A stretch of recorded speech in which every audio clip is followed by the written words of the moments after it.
exiting practice mode and going live. Anything you say going forward will be recorded.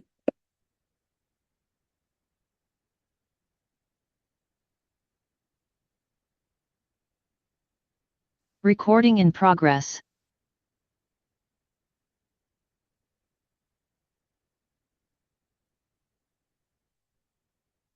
All right, I'm calling the meeting to order of the Utilities Advisory Commission. Would you like to call the roll? Commissioner Metz, Present. Commissioner Phillips, Present. Commissioner Croft. Present. Chair Scharf, Present. Vice Chair Mater, Present. Commissioner Gupta, Present. Commissioner Tucker. Present. Well, first of all, first order of business, I'd like to give a warm welcome to Commissioner Gupta and Commissioner Tucker. Welcome. Thank you for joining us. Good to be here. Thank you. The next thing we have on these, any agenda changes or deletions? Nope. Public comment? Do we have any members of the public who wish to comment? If anyone from the public would like to speak on an item not on the agenda, press star 9 or raise your hand now.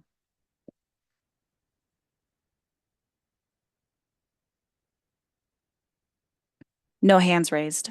All right, seeing no public comment, we'll move on to the approval of the minutes. Can I have a motion to approve the minutes? And you guys can vote yes, or you could abstain. You're actually allowed to do either. Okay. So moved. Seconded. Okay, we have a movement in a second. You want to call the vote? Commissioner Metz, Yes.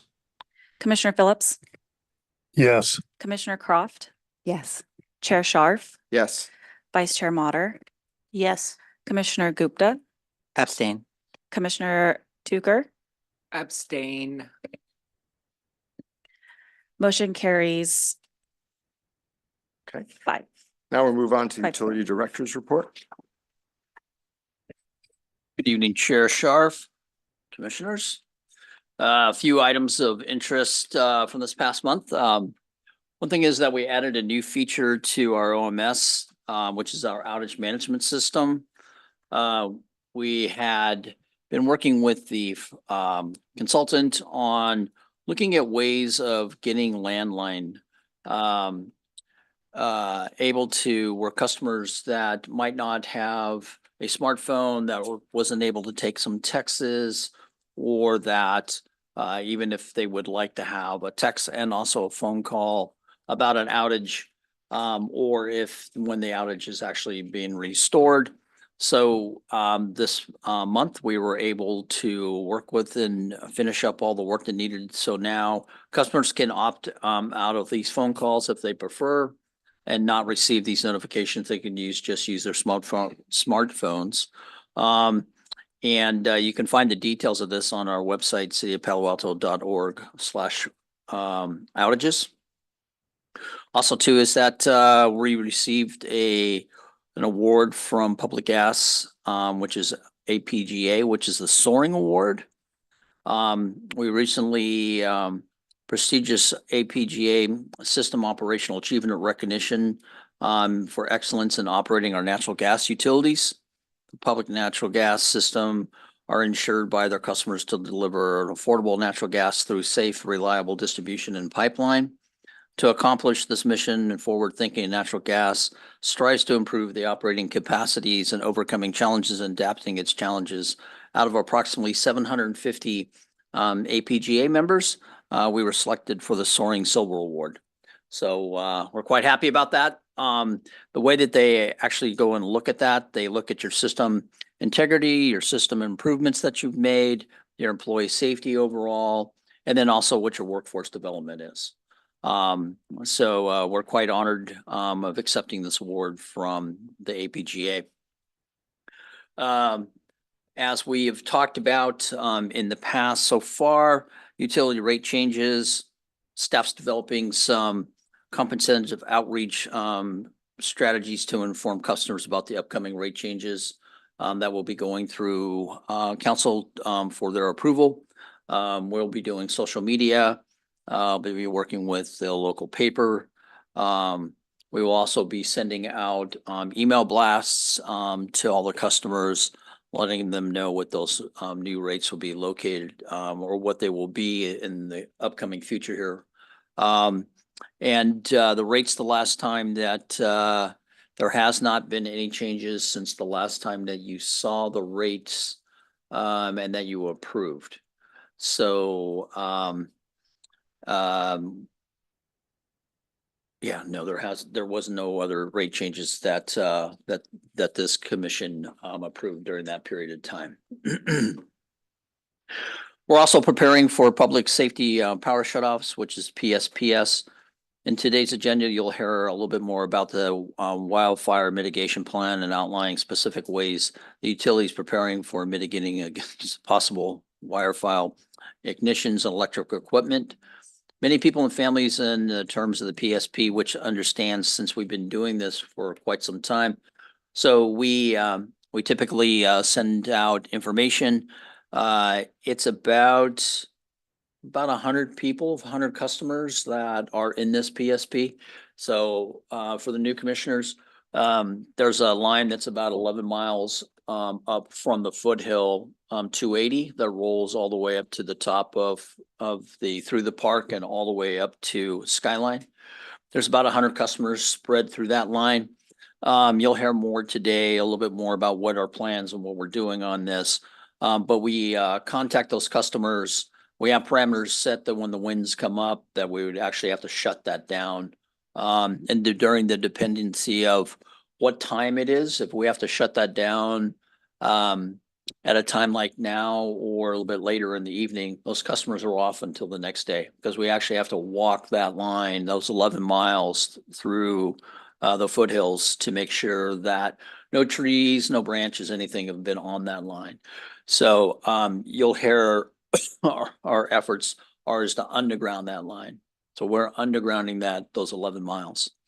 A little bit more about EV charger incentives, EV charger programs to provide a total of 31 properties for rebates for the EV charging infrastructure.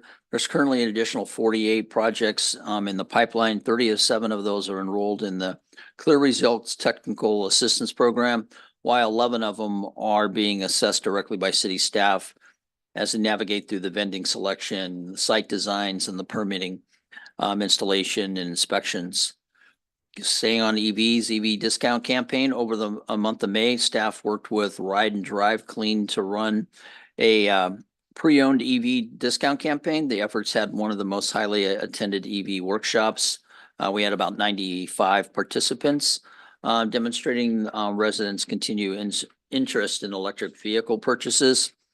And then 2 upcoming workshops, Monday, June the 10th at 5 to 6, what is expected to be a new EV owner webinar.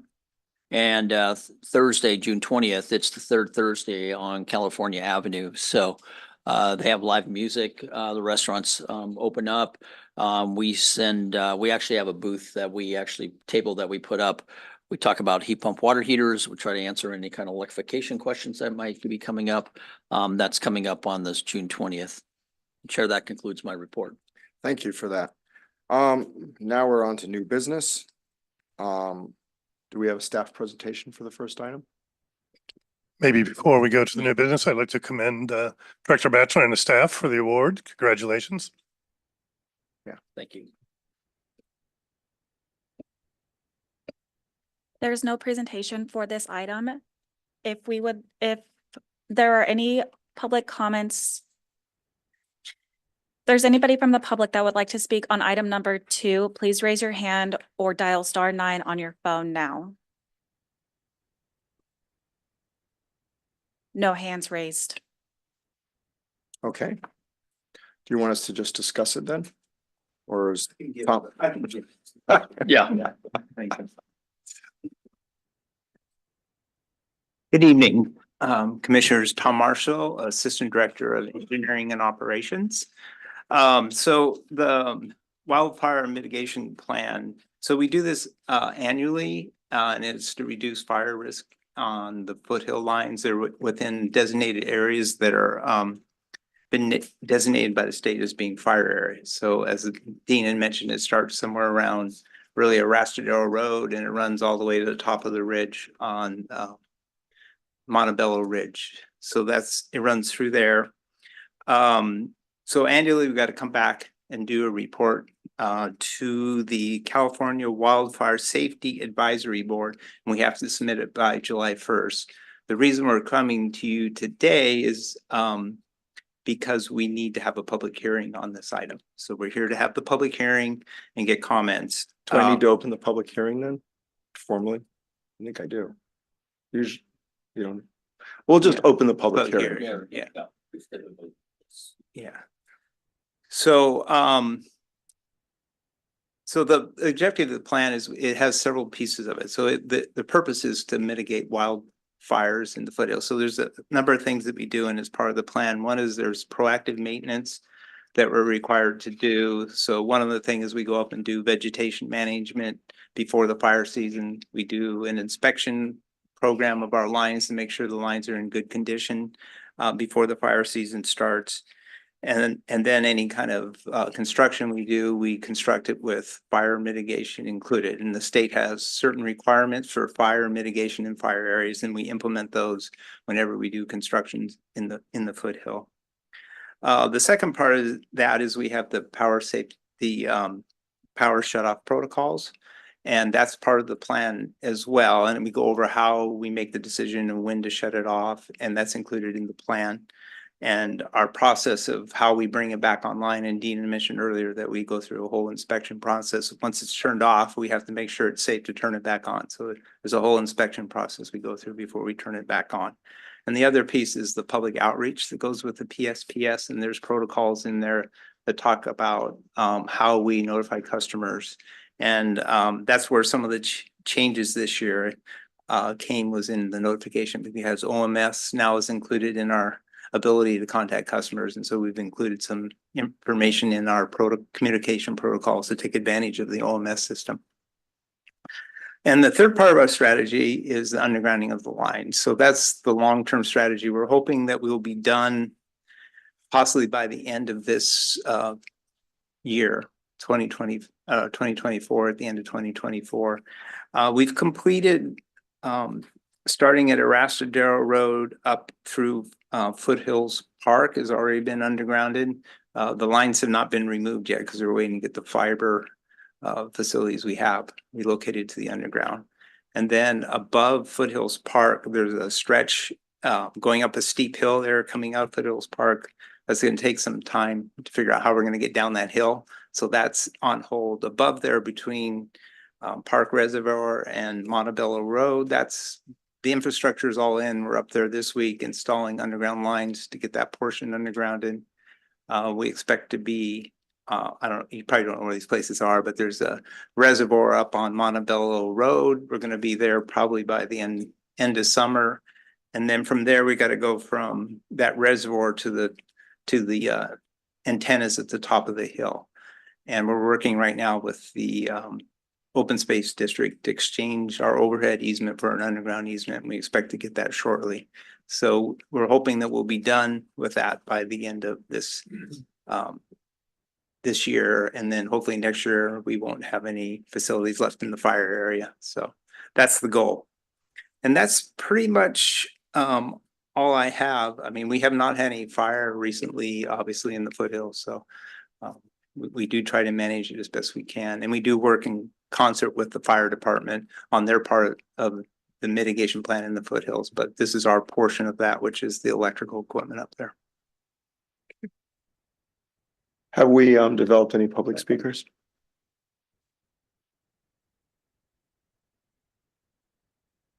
There are no hands raised. Okay, then I'm going to close the public hearing and ask commissioners if they have any questions or comments.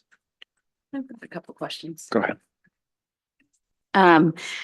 Thanks for the update. And I just had a couple questions about the communications with the people who live in this zone. Do we have like all residents, all of those 100, with verified contact information? I'm curious, like how confident we are that we actually have a direct line with those, or what percentage we have a direct line with? Well, I think we're pretty confident we have most of them. We do every year try to get to verify addresses on there. I think they typically contact them to make sure the addresses and emails and things are up to date.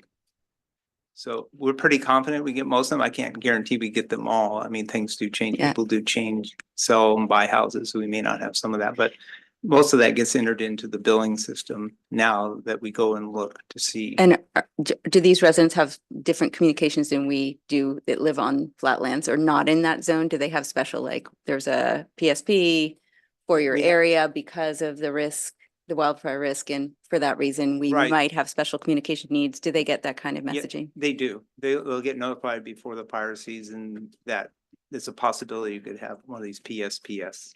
Got it. Yeah. Okay. events. And I'm curious, this year, it felt to me, at least this winter, that we had several days with very high wind, at least down here. And I'm curious whether we implemented any shut-offs for that reason this year. Well, it's not just high winds. You have to have a high fire risk too, and that typically happen in the late fall is when you'll see that happen. September, Can you just give us a sense for how often we implement? we've done it once, I think. Okay. Yeah. Right, thanks. So we typically were monitoring wind conditions and fire conditions to make a decision. Oh, sorry, one more was the animal event. What are the animal events that were noted in the report that it was talking about reasons for downed lines? And it was either animal events or trees. Yeah, I mean, like squirrels and birds will get in the line sometimes. We just had one last Friday. We had a bird in the line. Chew into it and. Well, it flew and got across the phases. Oh. Yeah, and squirrels sometimes will do that too. They'll get into a transformer and get cross-phased in there. Yeah, We had it happen at the transformer across from our house. It was quite impressive, actually. yeah, it's a very loud boom. Yeah. I just had a couple questions. I got intrigued, so I actually went up there to apparently where like Pony Trails crosses, apparently there's a staging area there, so very interesting to kind of go see it. So that line only serves Palo Alto customers? Are there any non-Palo Alto customers on that line? There's a few non-Palo Alto customers up there, mainly around Los Trancos.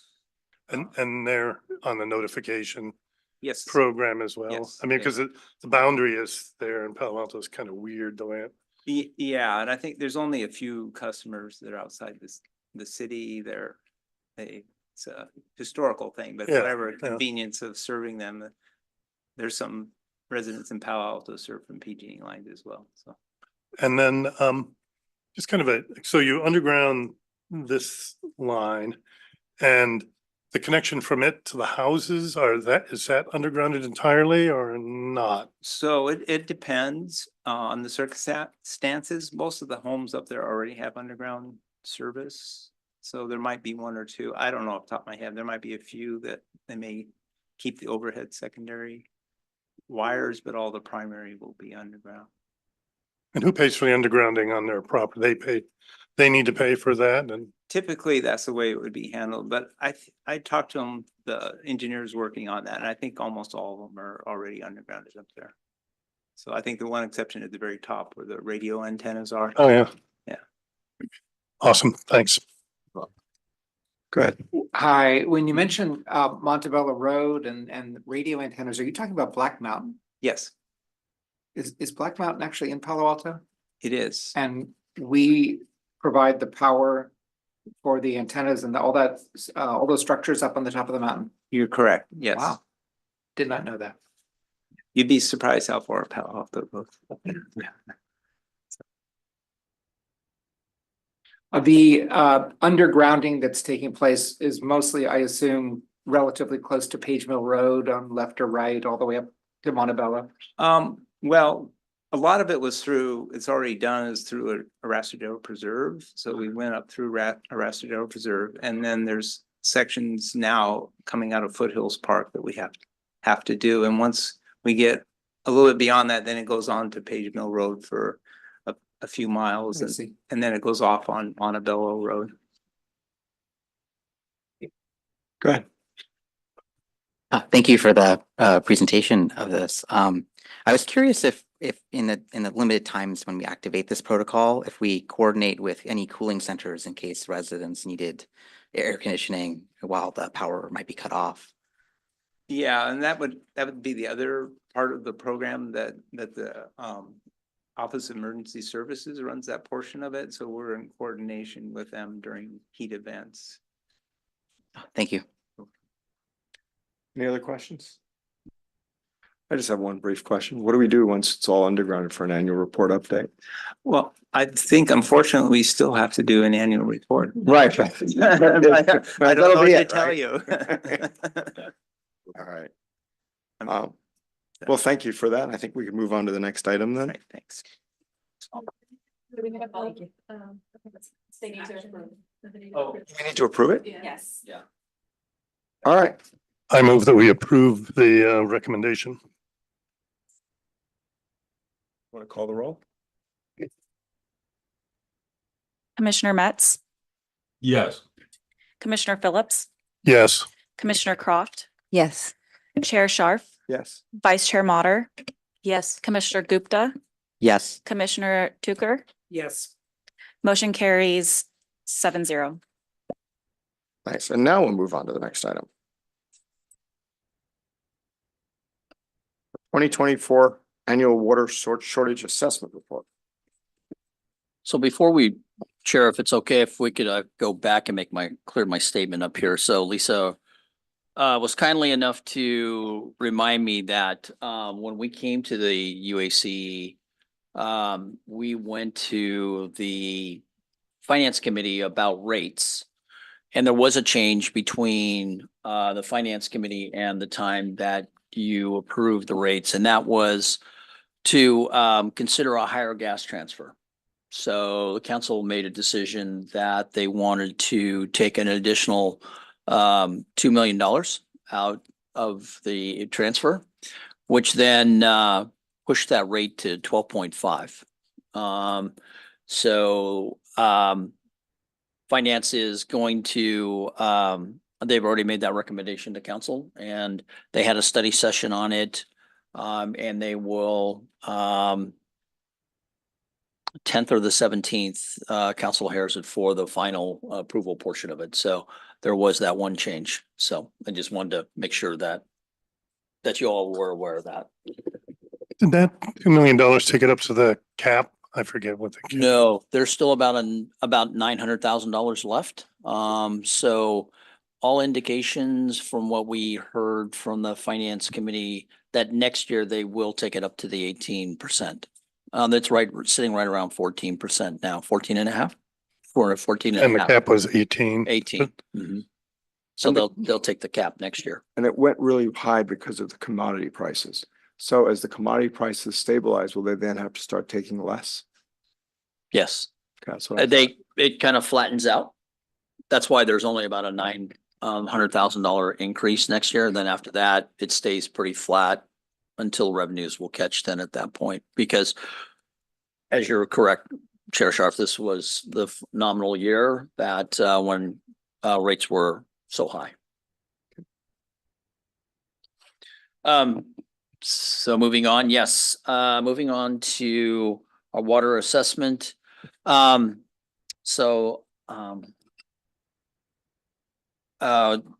is one change. If you turn your packet to page number 35, which is the second main page, and if you go underneath the analysis, second sentence all the way at the very end, we made a small change that we will have to make when we go to council. This is not in the council's package yet, but as you can read there, it says report to the city council to consider the adoption on June 19th of and it should be actually the 17th. They're actually hearing it on the 17th. So I wanted to make sure that everybody's aware that this will be going on the 17th. And like I said, we will catch that error and we will make sure that we'll get it into the packet. So I have with me Lisa Belair for our senior resource planner.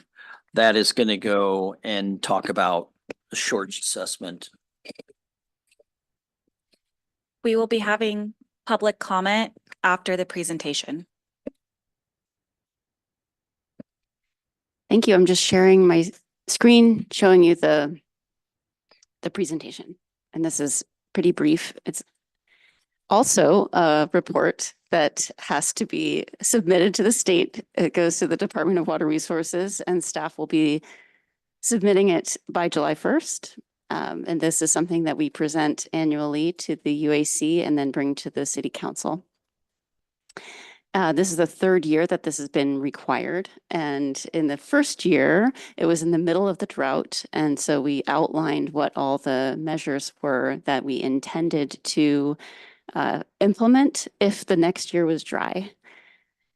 This year, the drought has ended and there's no anticipation of a shortage for this upcoming year. And so the materials that we submitted do not have any measures outlined except the ongoing permanent conservation measures that are included in our municipal code. So you can see on the slide the sections of the water code that require this annual reporting. And again, we have our water supply availability update from the SFPUC, who provides 100% of Palo Alto's drinking water. And their water supply availability update shows median levels for precipitation and snowpack this winter, and that the water supply is in solid shape.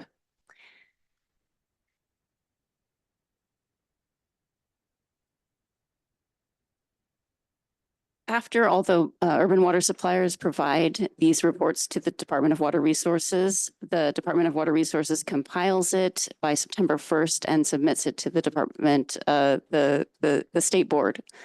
So I think I'll leave it at that. If you have any questions, please let me know. But we're asking for this recommendation, which is the UAC recommends that the council adopt the 2024 annual water shortage assessment report. All right, thank you. You want to do any public comment? If anyone from the public would like to speak on item number 3, please raise your hand or dial *9 on your phone now. No hands raised. All right. Then we'll move to discussion. Anyone have any comments, questions? What actually is filed? Is it these tables that are here? With- Yes, that's exactly what it is. There's a so portal.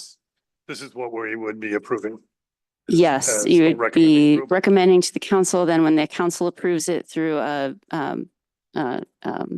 consent item on the the 17th of June, then staff will submit those tables through the portal that DWR has on their website. I see. So there's no written report or anything. It's just these.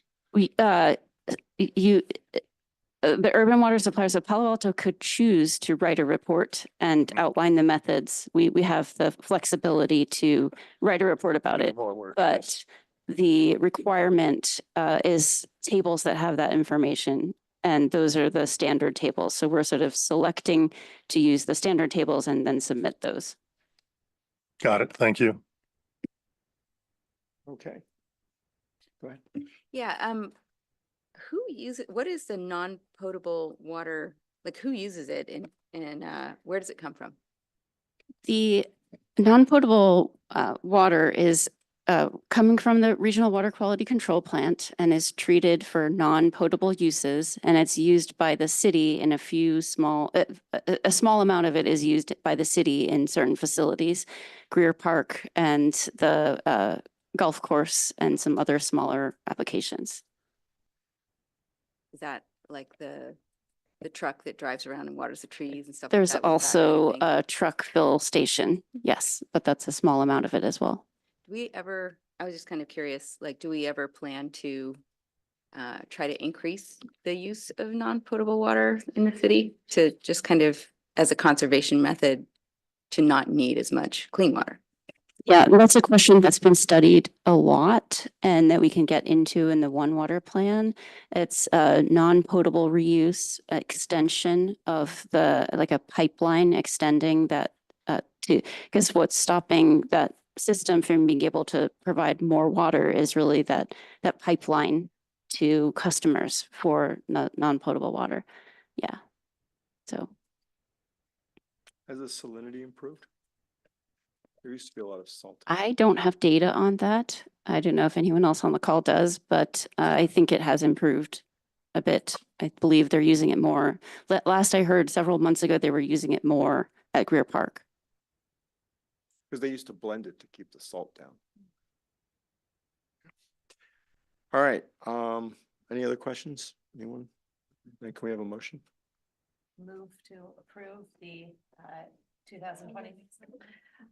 I move to approve the 2024 annual water shortage assessment.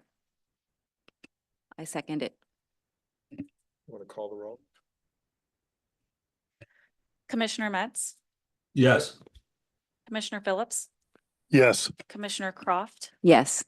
Chair Scharf, Yes. Vice Chair Mater, Yes. Commissioner Gupta, Yes. Commissioner Tucker. Yes. Motion carries 7-0. Okay, great. I will say we don't normally move this fast, just so you guys know.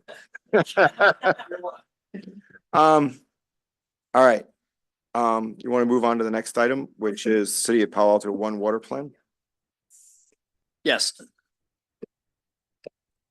So commissioners. So this is an item for just for discussion. There's no action on this. This is actually the first beginnings of talking about One Water Plan. And we're hoping to get your feedback on this. We plan on bringing this back to you again when we can roll the plan out a little bit more.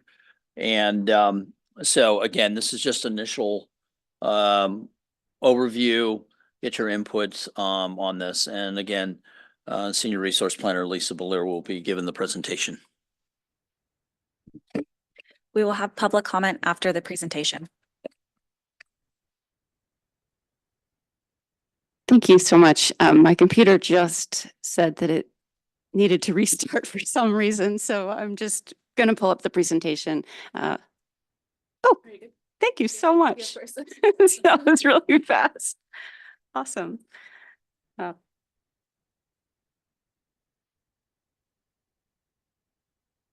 So I actually want to introduce several people who are on the Zoom call or in the room and who have been working together on this project and are available if they can help with answering any questions on this item. But we have Carla Daly, Assistant Director of Resource Management Division on the Zoom call.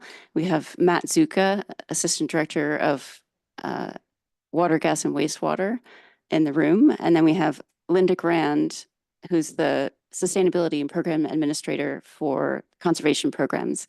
So we hope that we can answer any questions that may come up in the course of the discussion tonight. And also I wanted to point out that we've been working as part of an interdisciplinary team between the Public Works Department and the Utilities Department throughout this work. So we're very delighted to be at the stage where we can bring you our initial results. And it's a good time to tell you about it. Our consultants, we're close to the end of the consulting agreement with our consultant, Carollo Engineers. They've done this work across the United States in many different cities, and they're in the process of writing up the report and also doing a sensitivity analysis. So we're particularly interested if you have any feedback in inputs to that sensitivity analysis. And we're also going to be presenting some portfolios, preliminary portfolios. And if you have any feedback on what you'd like to see in those portfolios, how you'd like to see them change, we would be very interested in that. Basically, we've been looking at the One Water Plan as a long-term water supply plan for the city of Palo Alto. It's really the first time that we've taken this approach with a One Water approach. We're looking at all different sources of water, looking at every single drop of water in Palo Alto as having value, and looking at sustainable ways that we can manage the water supply in Palo Alto in a way that's more resilient to climate change and more sustainable and inclusive. We've been looking at all kinds of different options, including reuse, groundwater, stormwater, on-site reuse, and going through all the different possible options, and I'll tell you about our screening process and our ranking process and tonight. So with that, I want to go to, oh, I'll tell you about this slide. So the outline for what I'm going to tell you about is I'm going to tell you about the goal and our overview and approach. Going to go in a little bit of detail in some categories of supply and conservation options so that you can get a sense of the types of projects that we've looked at, and then talk about the portfolios that we're assembling together. And we can talk about some possibilities there and ideas, and then our initial conclusions and the next steps. Basically, at this point, I also wanted to add that we've received a couple of different work products from our consultant. One is a cost estimate spreadsheet, and we attached a summary of that to the materials tonight. So you can see just the summary page of the unit costs for those different water supply and conservation options. It lists out both the options that really rose to the top, as well as some additional options that we wanted to tell you about and disclose what those costs are, so you can think about it. And the other thing that they gave us is a tool that's really allows us to look at what might be a water supply future in Palo Alto, a vision for what that future is, and then select what the future is depending upon the city council's goals and values that they want to include as inputs into that tool. So one of the really nice things about these materials is that staff is going to be able to update them as uncertainties unfold, and as we find out the answers to what happens in the future, we're going to be able to use them in a dynamic way to be able to bring to the city council ultimately a recommendation for what the water supply future, what we recommend for the water supply in the future. We have, maybe we can go to the next slide. We have brought a couple of related items to the UAC as we've been doing this work. First, we brought the draft scope in July of 2021. And at that time, we basically set our objective as increasing the water portfolio's resilience to future uncertainties. And the UAC mentioned several topics that we should take into consideration, and we have done that. And the UAC members were very supportive of our project at that time. Then we came with an update about a year ago in February of 2023, and we provided an update on what we were thinking of doing for our screening process, our stakeholder engagement to date, and our portfolio approach. And again, the UAC provided helpful comments and was very supportive. Next slide. So the goal of this work is to be able to bring to the council a one water supply plan that's a 20-year adaptable roadmap for implementing prioritized portfolio alternatives for water supply and conservation. So we're basically building alternative portfolios, and we're prioritizing them and looking at the long-term supply. So we're really not looking at short-term emergencies, you know, like an earthquake, that type of thing. We're looking at in the longer term what supply makes sense.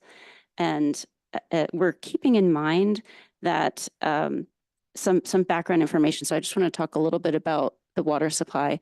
In 2018, the state board adopted the Bay Delta Plan amendments, and those require 30 to 50% of unimpaired flow in the Tuolumne River from February through June. And the Tuolumne River is the source of the water for Palo Alto. In 2018, the Palo Alto City Council also expressed its support for the state board's Bay Delta Plan amendments. And by doing this, the City Council really expressed its commitment to preserve and protect the Tuolumne River.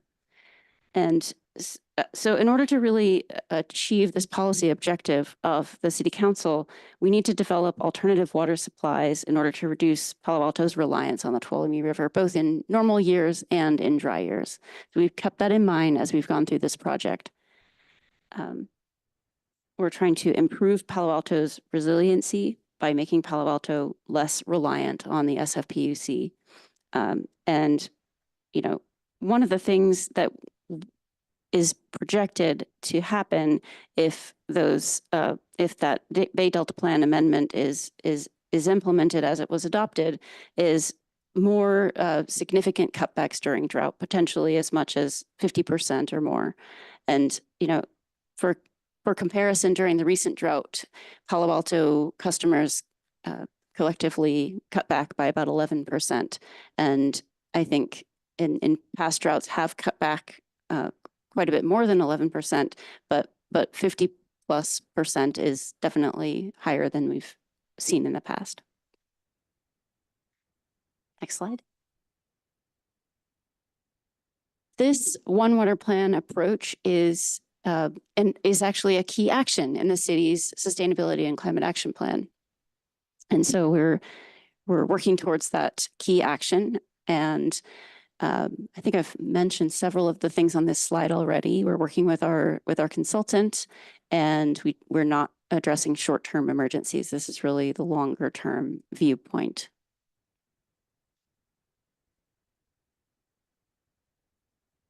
Next slide. There are several key uncertainties, including Palo Alto has entered into a effluent transfer agreement with Valley Water, the groundwater manager, and Mountain View. And what this means is that Palo Alto would transfer about, Valley Water has the option for Palo Alto to transfer about half of the effluent from the Regional Water Quality Control Plant to Valley Water, and Valley Water would then build a purification facility in Palo Alto at the former Los Altos treatment plant site, and then build a pipeline to bring that water down to Southern County for use elsewhere. So it would percolate that water in the South County and use it as a water supply replenishment. So that would provide additional water for the region and Valley Water's facility.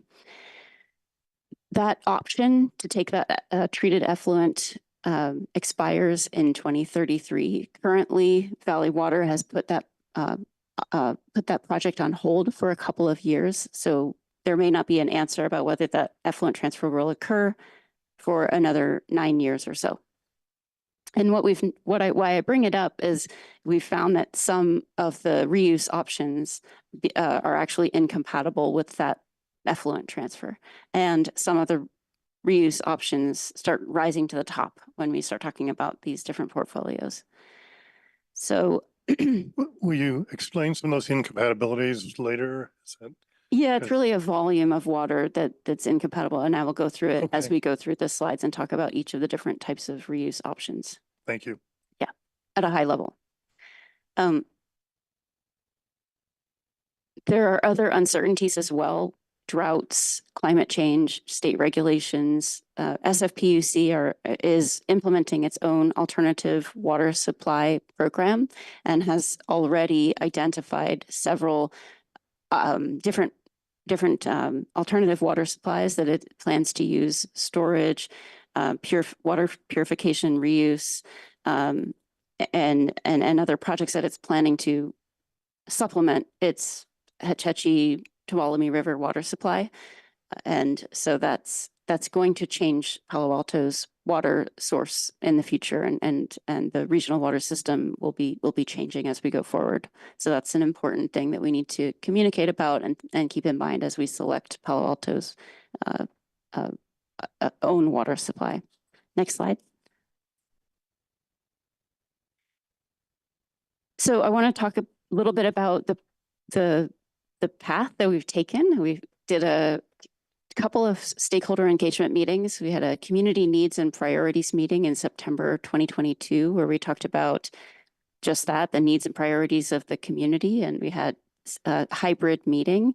We had live polling during the meeting to try to get feedback from participants.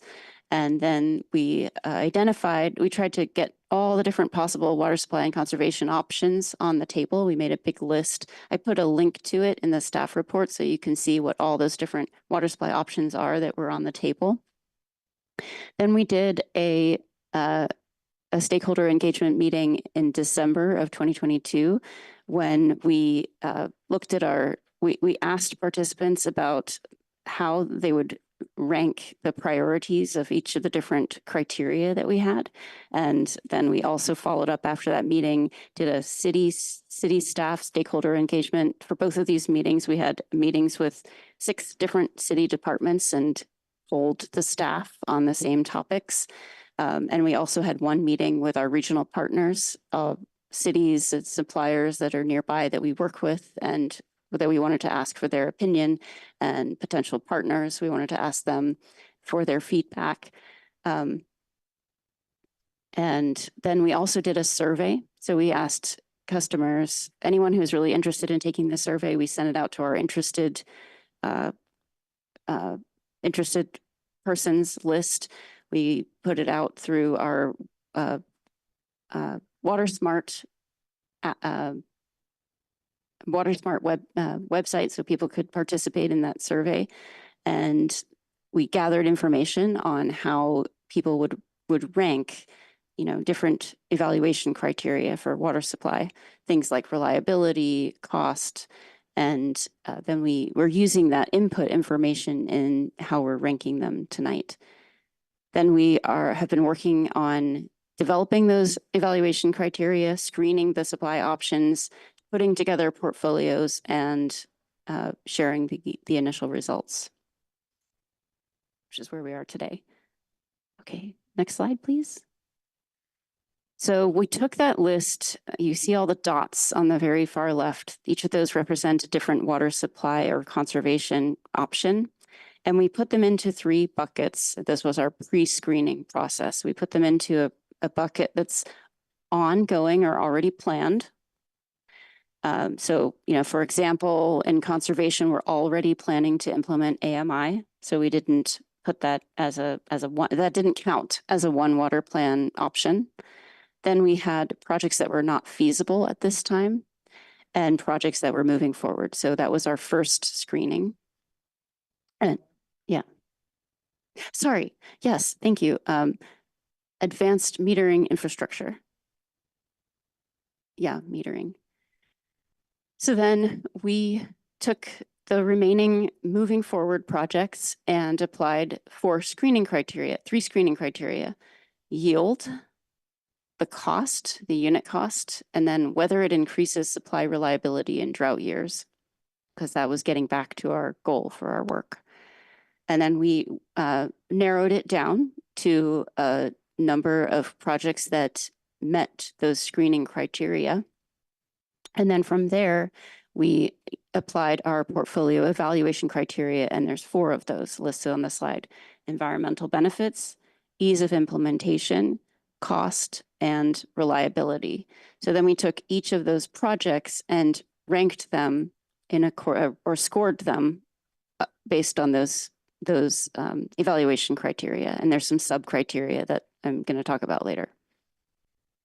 So we used what we'd gotten from our stakeholders, applied it to this ranking scheme, and then we looked at the projects that rose to the top.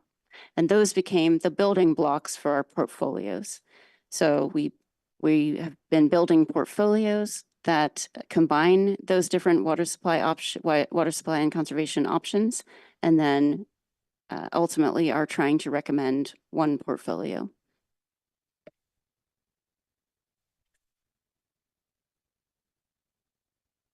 So these were the projects that met the screening criteria and rose to the top when we applied the evaluation criteria to them. And I'm going to, in the next few slides, go through each of these to provide a little schematic of what they are. So I'm going to kind of move quickly to the next slide. Yes. Okay, so the first group of options, as I mentioned, we have a suite of conservation programs in place right now and plans to enhance our conservation programs. We have a series of rebate programs that we work on in collaboration with Valley Water to provide rebates for things like lawn replacement and a variety of other, high efficiency toilets. So we do rebates, and we have recently enhanced our conservation programs with Water Fluence, which is a tool that allows commercial customers to view their outdoor irrigation and get recommendations on how to make that irrigation more efficient. We also have WaterSmart, I mentioned earlier, that produces the home water use reports and also allows customers to see their usage and get more information about it. And that's going to be linked to the AMI meter reads hourly when they're available. So people be able to see their usage. So all those things are coming or are currently offered. But what we were trying to do here in what we're calling phase 1 and phase 2 is look at possible future measures that we could take to enhance conservation in the future. And so that's what's listed here in phase 1 and phase 2. We have things like enhancing our outdoor irrigation assistance for commercial customers, really taking more of a hand-holding approach and providing more assistance to make sure that irrigation becomes more efficient. We have some measures like non-functional turf ban for commercial properties. The city could put that in place, limit front lawns in new developments, permanent 3-day watering week restriction. This would limit on a permanent basis the days in which residents and businesses could water outdoors. And then direct install for high efficiency toilets to really try to reach some populations that haven't completely finished their installs of high efficiency toilets, low income residential, commercial customers. So that's kind of giving you a flavor of what we're thinking about for phase 1 and phase 2. Some of these projects are fairly staff time intensive. So that's what makes them a little bit costly, is that it requires some additional staff. Next slide. Then we looked at groundwater options. There's really one groundwater option that's carried forward in the One Water Plan document draft, and that's the one at the top. So we would, on the schematic at the top, we would extract the groundwater, we'd filter the groundwater to remove iron and manganese, do reverse osmosis, which would remove TDS, total dissolved solids, and then deliver that water to Palo Alto customers. And in the distribution system, it would be combined with SFPUC water. Yes.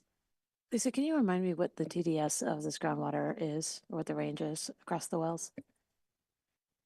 I don't have that in front of me, but I can look it up for you if somebody else knows. I think it's about 800. Oh, no, the groundwater. I'm sorry. Matt probably knows that. Good evening, Commissioners. Matt Zuka, Assistant Director, Engineering and Operations for Water, Gas, Wastewater. Secondary MCL is between 500 and 1,000. So I don't have the exact numbers, and it varies by range, but I think it's around 750.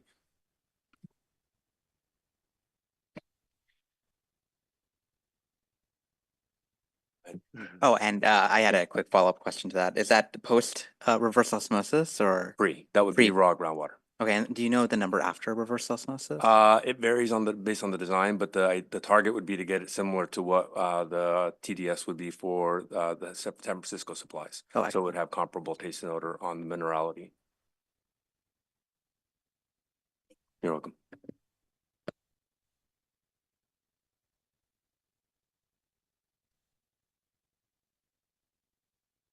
So I wasn't sure if there was a question. Okay, so what we're talking about tonight, we're also want to tell you about blending only, where we would extract the groundwater and then blend it with SFPUC water before it enters into the distribution system instead of treating it. And we made a determination as part of this study that we would not carry that option forward because the water that would be delivered to customers would have different aesthetic qualities than the SFPUC water. So even though it would meet all the drinking water standards, it would have different taste and odor. And so that raises some questions and about, public acceptance of that water. And so we've made a determination that as part of this study, we're really looking at water that provides comparable taste and odor. And so we carried forward the top option. But I mention it because, as you'll see, it is much less costly. It actually turns out to be very costly to do the blending option, not only for the cost of treatment, but also because there's a waste stream that you need to then build a pipeline across the city of Palo Alto to bring that to the outfall pipeline at the bay, at the Regional Water Quality Control Plant for disposal. Next slide, please. So for the direct potable reuse, we have 3 different configurations for this, and a couple of them end up being rising to the top of the portfolio options. So the first 2. So I want to make sure to explain what those are. The first option is a Palo Alto DPR facility. So what this would be we would build our own Palo Alto direct potable reuse facility. This would take tertiary treated effluent from the Regional Water Quality Control Plant.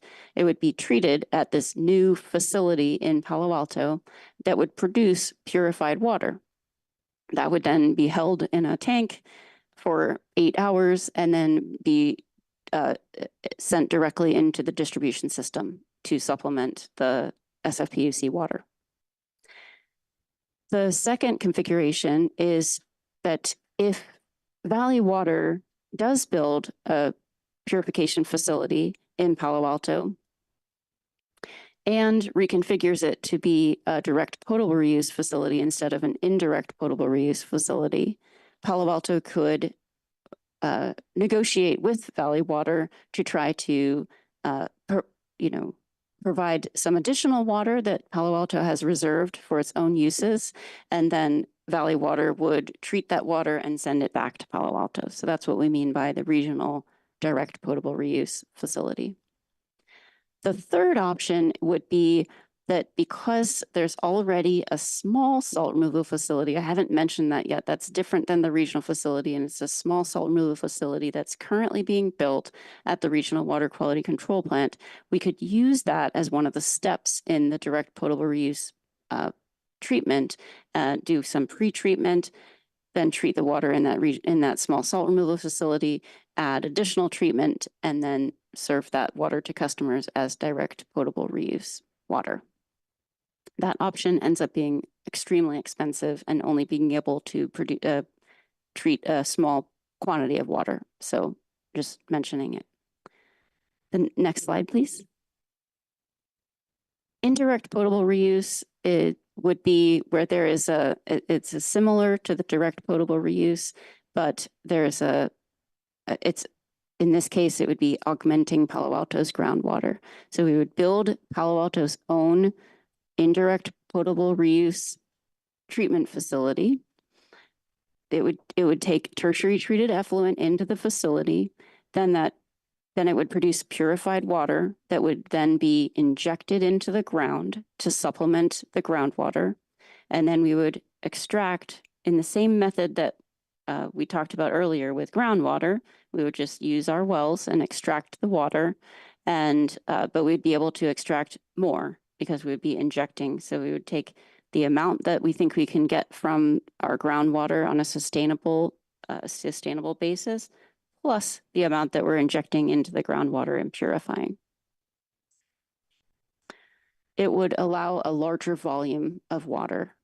So you'd be able to get that groundwater and you'd be able to get that reuse water as well. So it has more reliability. It allows us to use more water from a different source than Hetch Hetchy. It seems less efficient than the direct potable reuse, but you're saying we get more water if we do it that way because we get the groundwater. Yes. Which otherwise we wouldn't get. Well, we didn't look at an option of groundwater plus DPR, and maybe that's something that we could look at. Because it just seems you put the water in the ground, you seem to lose it as opposed to just piping it directly. I mean. Right. I think there's a million different configurations that you could think of. And if you'd like us to think of that one, we can, but we looked, what we ended up doing is some of these options are very expensive. And if you reconfigure and do emergency wells and do treatment and build that pipeline that I was mentioning with your brine in it, we didn't then think, okay, let's also build our own DPR facility. But you're right, it is kind of similar to the IPR. And if I might add, Commissioner Scharf, DPR is a relatively new technology from a regulatory standpoint. Regulations that allow it just got approved last year. So IPR sort of has that, it's been around for a while now. I mean, I think Orange County was doing it 20 years ago. And the re-injection actually also has a little bit of a, I should say, an improvement to the palatability of the water, as opposed to not actually, but from an overall public perception standpoint. And it's been done, a lot more in recent past. So DPR is relatively new. The technology's been around for a while, but from a regulatory standpoint, they haven't allowed it. You're saying people don't like tap to toilet? I'm sorry. Water all over me. That's what you get for saying that. Serves you right. Serves me right. On a recorded line. I'm sorry. Perfect, okay. Can I ask a question about this scenario though? I mean, your taste and odor challenges are not abated in this. I think it's worth saying that out loud. Yeah, you're Can correct. you explain that? Your any issues that you had in groundwater taste and odor they're currently not modeling an additional RO stream following the groundwater extraction. And so you still have the potential for changes in taste and odor relative to what you would, thank you so much, Steve. Relative to what SFPUC is providing. I was curious whether that is there a difference in taste and odor between the two? Sorry, I think the question is between the IPR and DPR. Yes. Basically, no, because we modeled that the IPR has exactly the same treatment it doesn't show it in the chart, and I will modify the chart to show it. But the treatment that I mentioned for the groundwater extraction wells, that is included in the costing out of this option. So you have iron and manganese, you just don't have Iron, an RO. manganese, TDS. Oh, you No, also have yeah. TDS. Yeah, that was held constant in all the options that involved groundwater to keep them comparable. Got it. Okay. Right. The only option where that isn't the case is blending. Got it. Okay. That is not really being included in the One Water Plan, but we're talking about it. We're kind of bringing it out for your opinion or discussion, so you can know what the results are when you see it up against the other ones, because it kind of it gets fairly good scores. And so it might be worth having further discussions about it, but we wanted to bring it up for discussion. Okay, but just to clarify, this one, because you have iron and manganese as well as TDS removal, you still have to build that brine line. Yes. Yes, you have to build a brine line in this option. If you want that water quality. Yeah. Sorry to interrupt you. The taste and odor was one of the questions I had is, where is that in the criteria? I saw you had public acceptance, I think. Is it in that, or where is it in the criteria? Right. And the way that we were thinking about this with our consultant was that because all of these options don't have a difference in their water quality,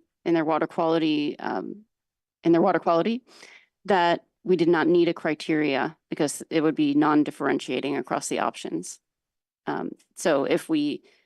So yes, I think it's important to note that as we show you the results for blending, there's this difference that's not captured in the score. And so you basically said we're only considering things at this point that have equivalent taste and odor, but that one is currently off the table. And if we were to bring it back, we'd have to have a way to measure that. Is that right? Yes. Could I ask a question that steps back a little bit? I've lost the context. We currently, I think Palo Alto uses what, 5-6% of our total water is recycled. That's what we're talking about here is recycled water, right?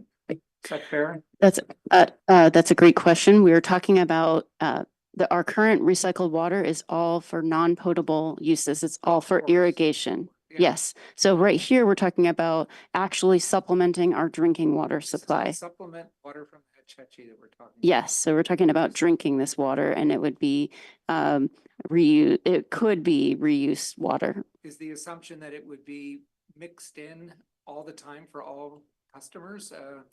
Or would we segment the market, or what's the idea? I have not done a study on which customers would get the water coming from the different sources, but different customers, depending on which option, different customers might get different sources of water.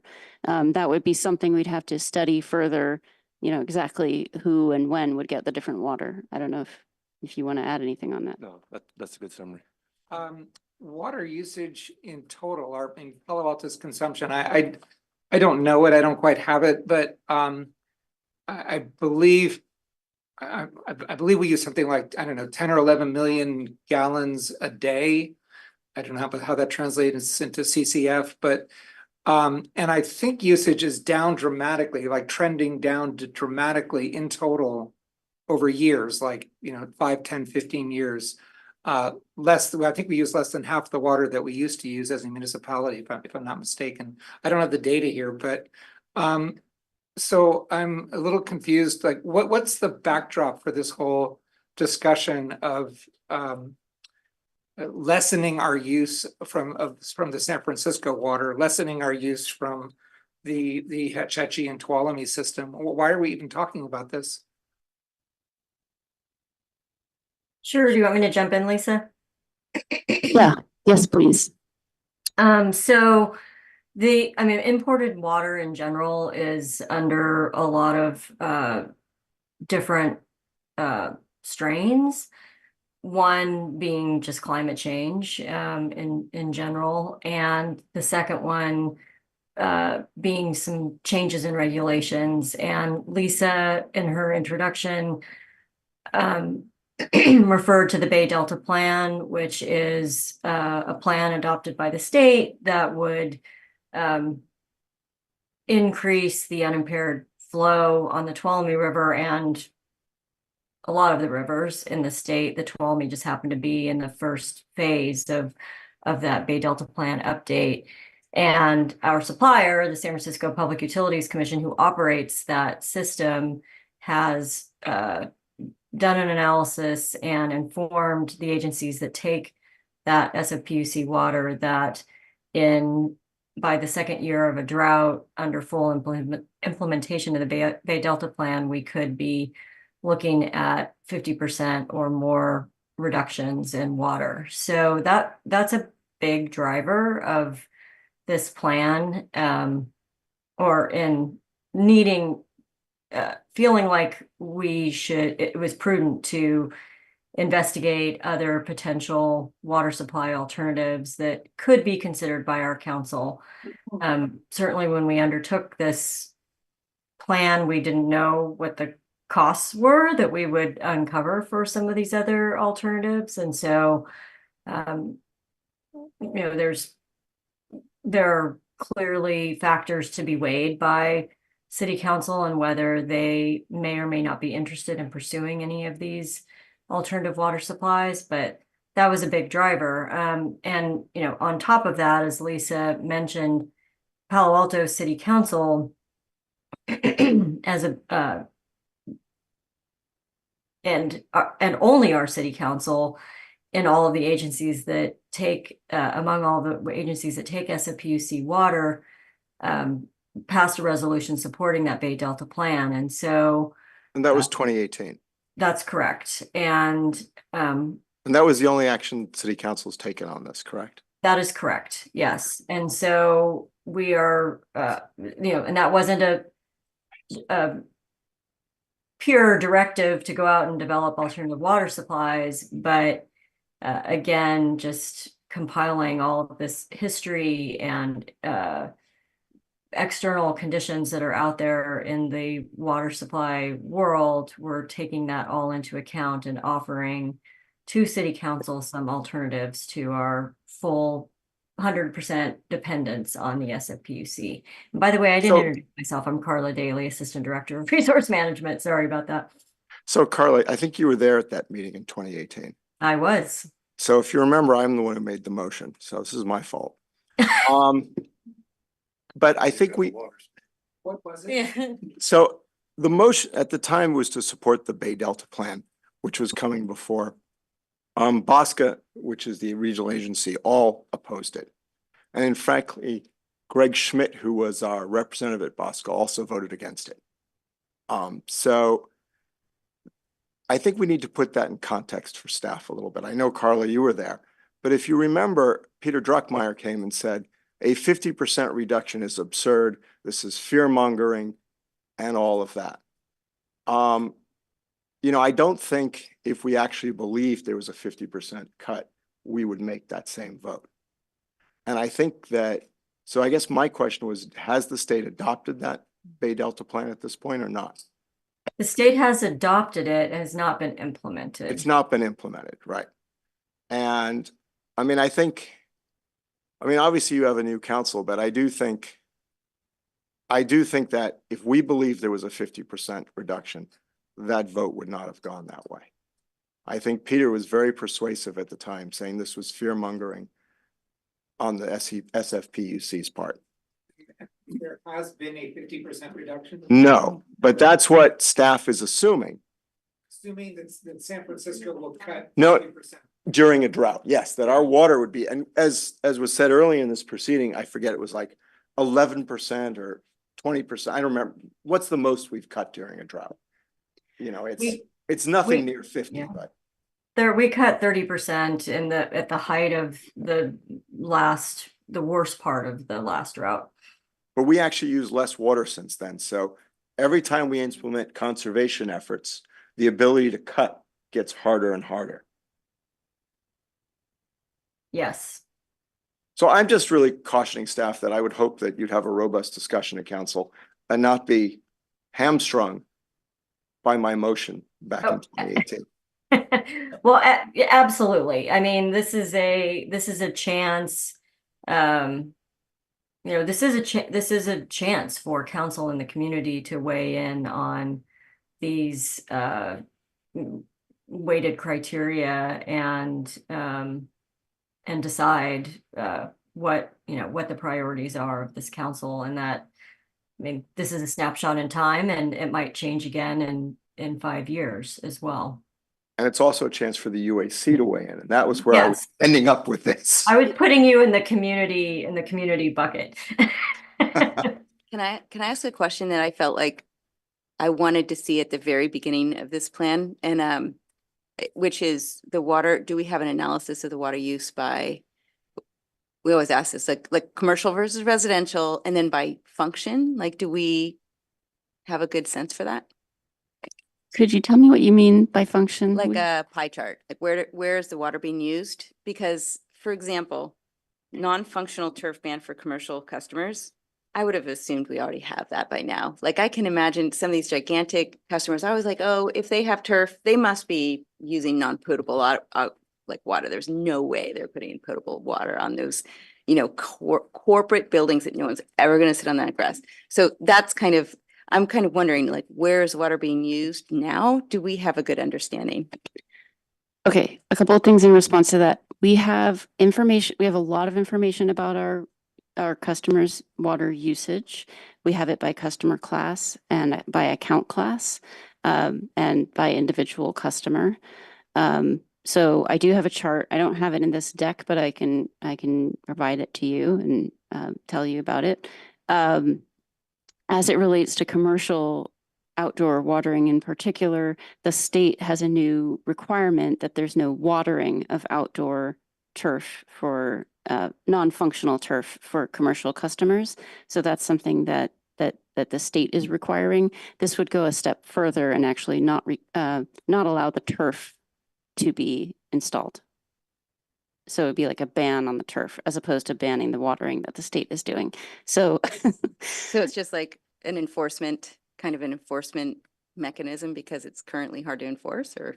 I think it would be taking just a stronger approach as a city with enforcement and then with the requirement. You also, sorry, you also mentioned in the staff report there being a link.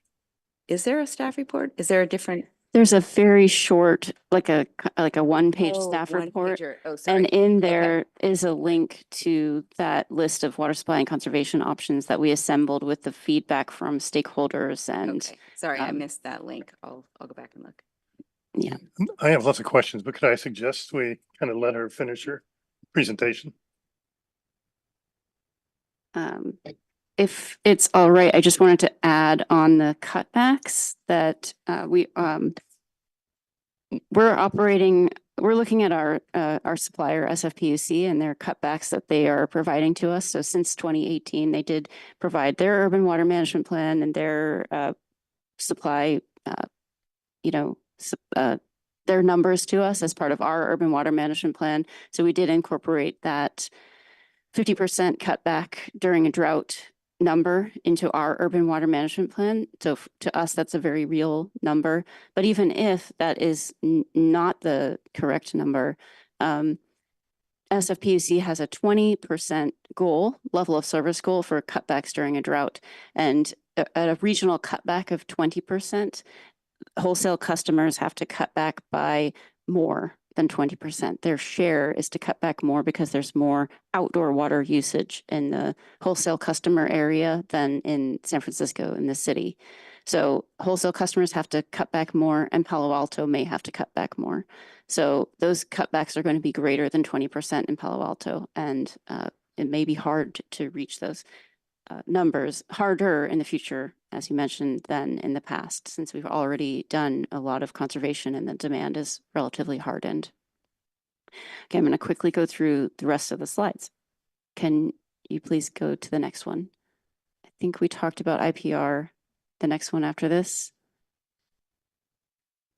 Okay.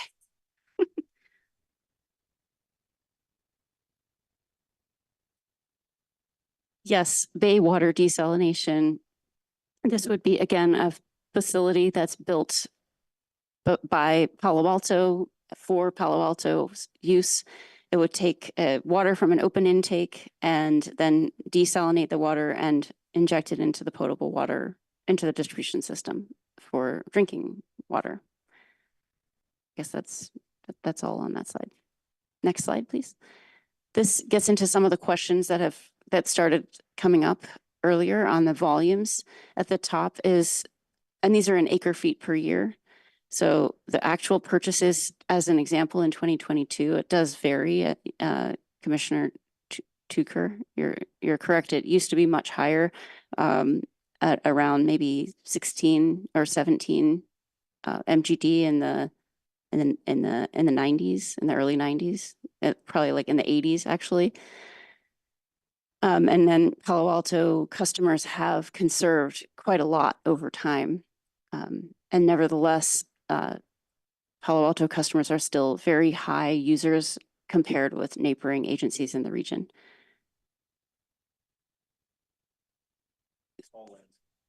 The chart shows all of the different water supply options that I just talked through and gives you a sense of the scale of the volume of those options. So conservation gives a small amount.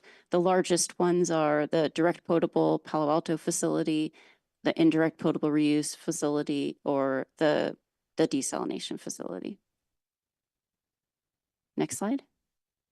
This is an attempt to try to summarize the costs per acre foot, and you can compare the cost of each of the options to the baseline. The baseline cost per acre foot currently from SFPUC, this is pegged to 2023. So the current cost is about $2,200 per acre foot. And the conservation is less expensive than that. Blending is a little bit less than that currently. But then when you look in the future, groundwater is, even blending is much more expensive than SFPUC. Full treatment is also very expensive. Basically, all of the options other than conservation are more expensive than the baseline. Could I ask a question? Yes.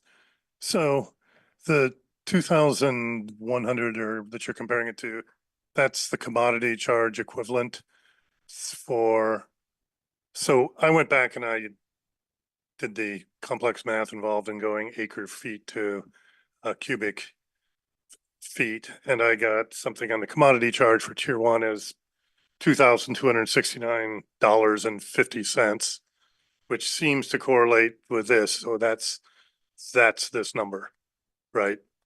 Yes, this is the commodity charge that we charge to our customers for every unit of water. And it also includes a debt service charge that we pay to SFPUC through BOSCA for. Correct, but it's the right comparison Yes. number for Just- these against the base line, and that's what we're charging through the customers, a commodity charge. Distribution charges are presumably the same among options, so not included in this. Exactly. Okay, thank you. Hey, you want to finish? We'll come back to it for questions. Next slide, please. This gets into which options are feasible with the Valley Water Transfer and or without the Valley Water Transfer. So without the Valley Water Transfer, the column of check marks on the left, all of the options are feasible except the regional facility, because Valley Water, if the Valley Water Transfer does not go through, there is no regional facility located in Palo Alto. With the Valley Water Transfer, there would only be a small amount of volume of water left for Palo Alto to build its own reuse facility. So for the purposes of this study, the direct potable reuse for Palo Alto facility and indirect potable reuse for Palo Alto facility, we're considering those not feasible. Next slide, please. Next slide. So this describes the tool that Carrillo has provided a draft of to us, and it takes data inputs, demand forecasts. So if you want to vary the demand and you think the demand should be higher or lower, you can do that. It takes the yields from each of the projects, the cost estimates, and the evaluation scores for each of the projects. Some of those are calculated on a scale of 1 to 5, and some of them are manual input based on a qualitative scale. Users select the options for each of those inputs, and then it outputs the portfolio's supply summary, cost estimates, and the evaluation scores by portfolio. And it provides some graphical outputs. So what this is, as I mentioned at the beginning, this is a way of visualizing what the future may look like for Palo Alto, providing the council the ability to select the vision for Palo Alto, depending upon the user selections that the council wants to select as part of this tool. Next slide, please. This gets into a little bit more detail and tells you what the sub-criteria are for ease of implementation and environmental benefits, and also tells you the weights. These are suggested weights, as I mentioned, from our stakeholder engagement and from our interdepartmental staff meetings and online survey. We have a high weight on reliability of 35%, weight of 20% on unit cost, and then total of 15% on ease of implementation and 30% on environmental benefits. So I'm happy to talk more about that or take any feedback on what you think those weights, how it would be interesting to explore those weights in our sensitivity analysis. Next slide, please. So this is the initial results under no Valley Water Transfer. And you can see the baseline is to the left of the vertical line there. And you can see what the score is, 2.55. There are some assumptions that go into this that are not fully outlined here, but it assumes a 30% cutback on our SFPUC supply.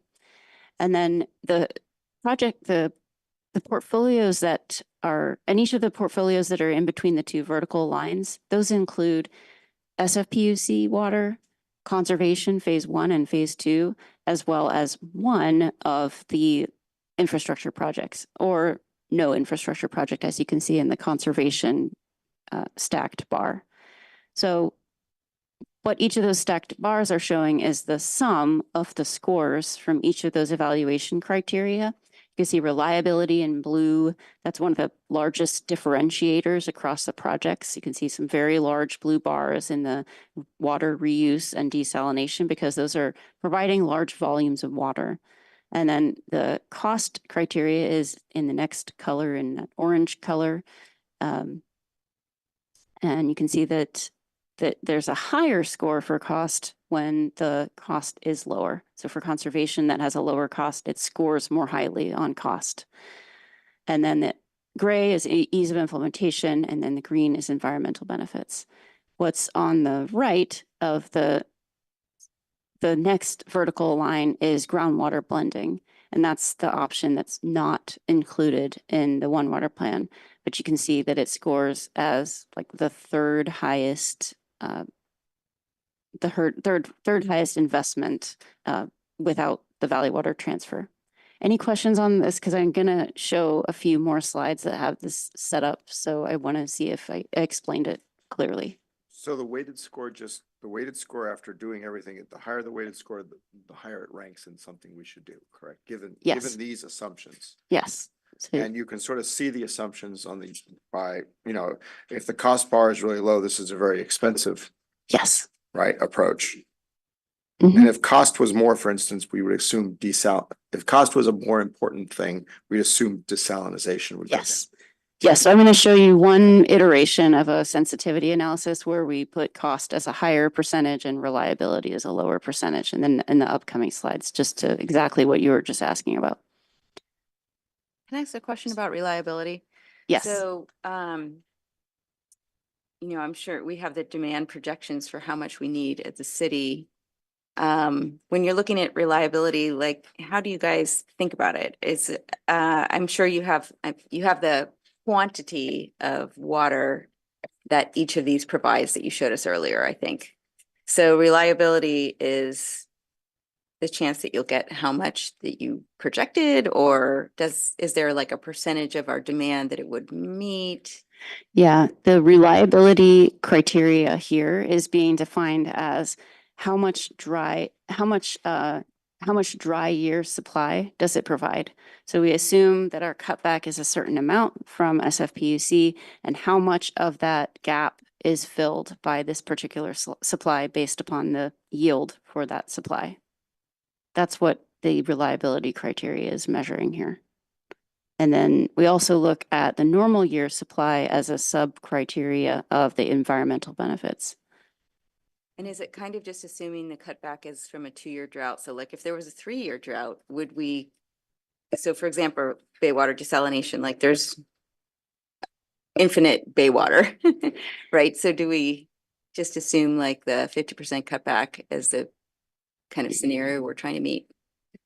There are scenarios like that in the urban water management plan where it tells you what would happen in a multi-year drought.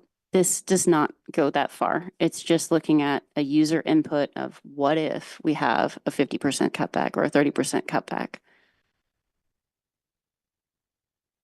I had a quick question on the inclusion of conservation phase 1 and phase 2 in the bars. I was curious if what kind of bump that might provide to the baseline SFPUC, if you happen to have that top of mind.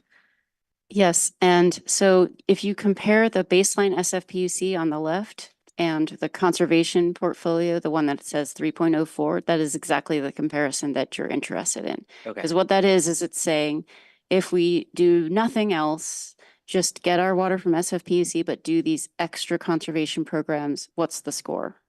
Thank you for that. Yeah. Yes. All right, just a couple clarifications, please. Is the taste of the water anywhere factored in here? Just consumer satisfaction? That's why we're not doing the groundwater blending. That was the one we took off the table. That's the 3.24 in the quarter, because it tastes bad. Oh, but I mean, all of these would have an impact. Well, perhaps even an upstream question, pun intended, would be, is the whole idea here that we could turn this on and off for drought years? Like, if it's a drought year, then we're gonna need to tap into this extra resource, but in a non-drought year, we don't. So then we're back to pure Hetch Hetchy, or would this be a permanent change in our water supply that would, there's no going back? That is a great question. I'm glad you asked that.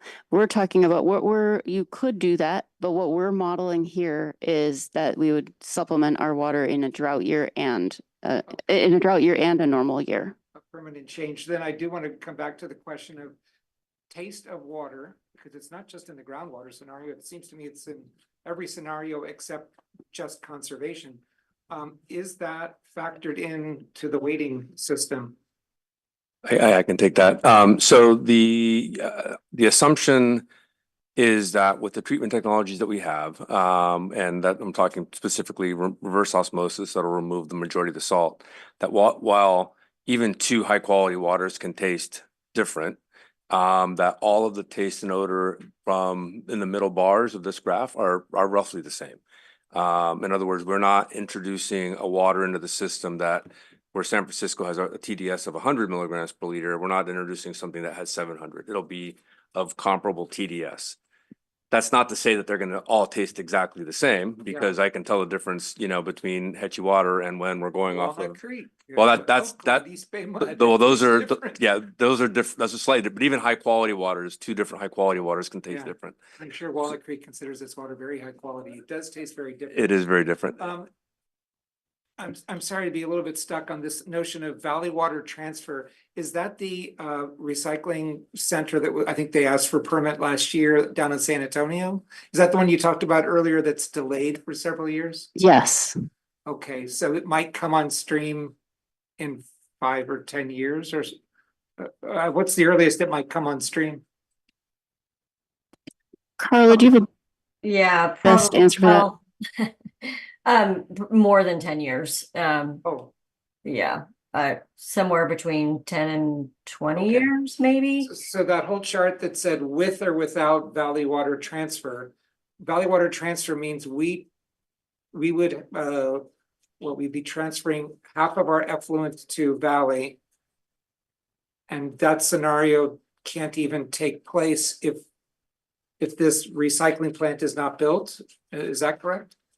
Correct. They have that option until 2033 to tell us whether they plan to take that effluent or not. They have, as Lisa said, they've paused work on the Palo Alto project, and so yeah. I wanted to go back and address one thing that you brought up, though, which I think is really important, and that in that same vein of whether these are part of our water supply every year or only during drought years. And while Lisa answered that, we're looking at these as permanently part of our water supply, there is a possibility out there for groundwater that we could use that intermittently. The other options are so expensive to build that, it's not cost effective to turn a water purification facility on just during droughts, or to turn a desal facility on just during droughts. And so those would definitely be part of Palo Alto's permanent regular water supply. We are treating groundwater the same way in this study, but there is a possibility of thinking of groundwater differently as a drought only supply. So I just want to throw that out there. On the Valley Water Transfer Agreement, did you have any additional questions on that, or did we answer those? No questions other than to observe that, I mean, the whole, any of these scenarios that depend on that seem barely worth discussing, because we don't have, the plant's not there, and it's not likely to come anytime soon. Yes, and some of the alternatives that rely on them not building the plant, also we won't have an answer for in the next 8 years. We have no ability to get out of that agreement. I mean, it's an agreement that we committed to.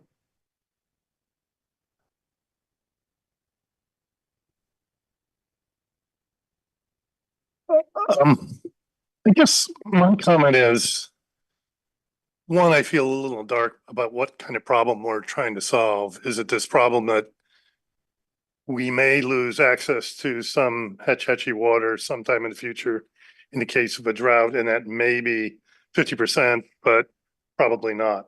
That's kind of what I'm hearing. It's a hard sort of problem so without knowing the problem, it's hard to come up with a solution. As I look at this and think of the Hetch Hetchy water around $2,000, it seems like doing everything with expected cost below that is a no-brainer because it's cheaper than what we're getting from SFPUC. So there's no reason not to do it. To do things for me to really support doing anything substantially more expensive, I mean, particularly desalination at a $250 million price tag, I need to be convinced much more tightly that there really is a big problem that we're solving somewhere down the line. And I don't have that sense. Let's finish the presentation and we'll come and have Oh, a I'm sorry. discussion. I thought you had. No. Sorry, just like, I think there's 3 more slides. take I'll try everything to be back. fast. Okay, so the next slide is on if there is the Valley Water transfers. Can you go to the next slide, please? That's no problem. So when it loads, you'll see that we took out the supplies that would not be feasible with the Valley Water transfer. And so you can see that the direct potable reuse regional facility rises to the top. And the next highest scoring is Bay Water desalination, unless you consider groundwater blending, and that gets the second highest score. And everything scores more highly than the baseline. Next slide. So our preliminary conclusions that many of you have voiced already, conservation phase 1 and phase 2 score more highly than do nothing and do not require a large investment to proceed. The highest scoring portfolios that you saw in the last 2 slides are DPR, both DPR, Palo Alto only facility if there's no Valley Water transfer, and regional facility if there is a Valley Water transfer. Both of the DPR portfolios are contingent on the Valley Water effluent transfer, which won't be resolved for about 9 years. And the portfolios that are not dependent on the Valley Water transfer, the Bay Water desal is the highest scoring portfolio. And then we observed that the blending only portfolio is also a high scoring portfolio. I'm going to show you next just 2 slides. They go over this alternative sensitivity look at, what if we start changing our weightings on these options. So if we can go to the next slide, we increased costs and at the same time we reduced reliability weighting, and we looked at the results. Direct potable reuse is still at the top.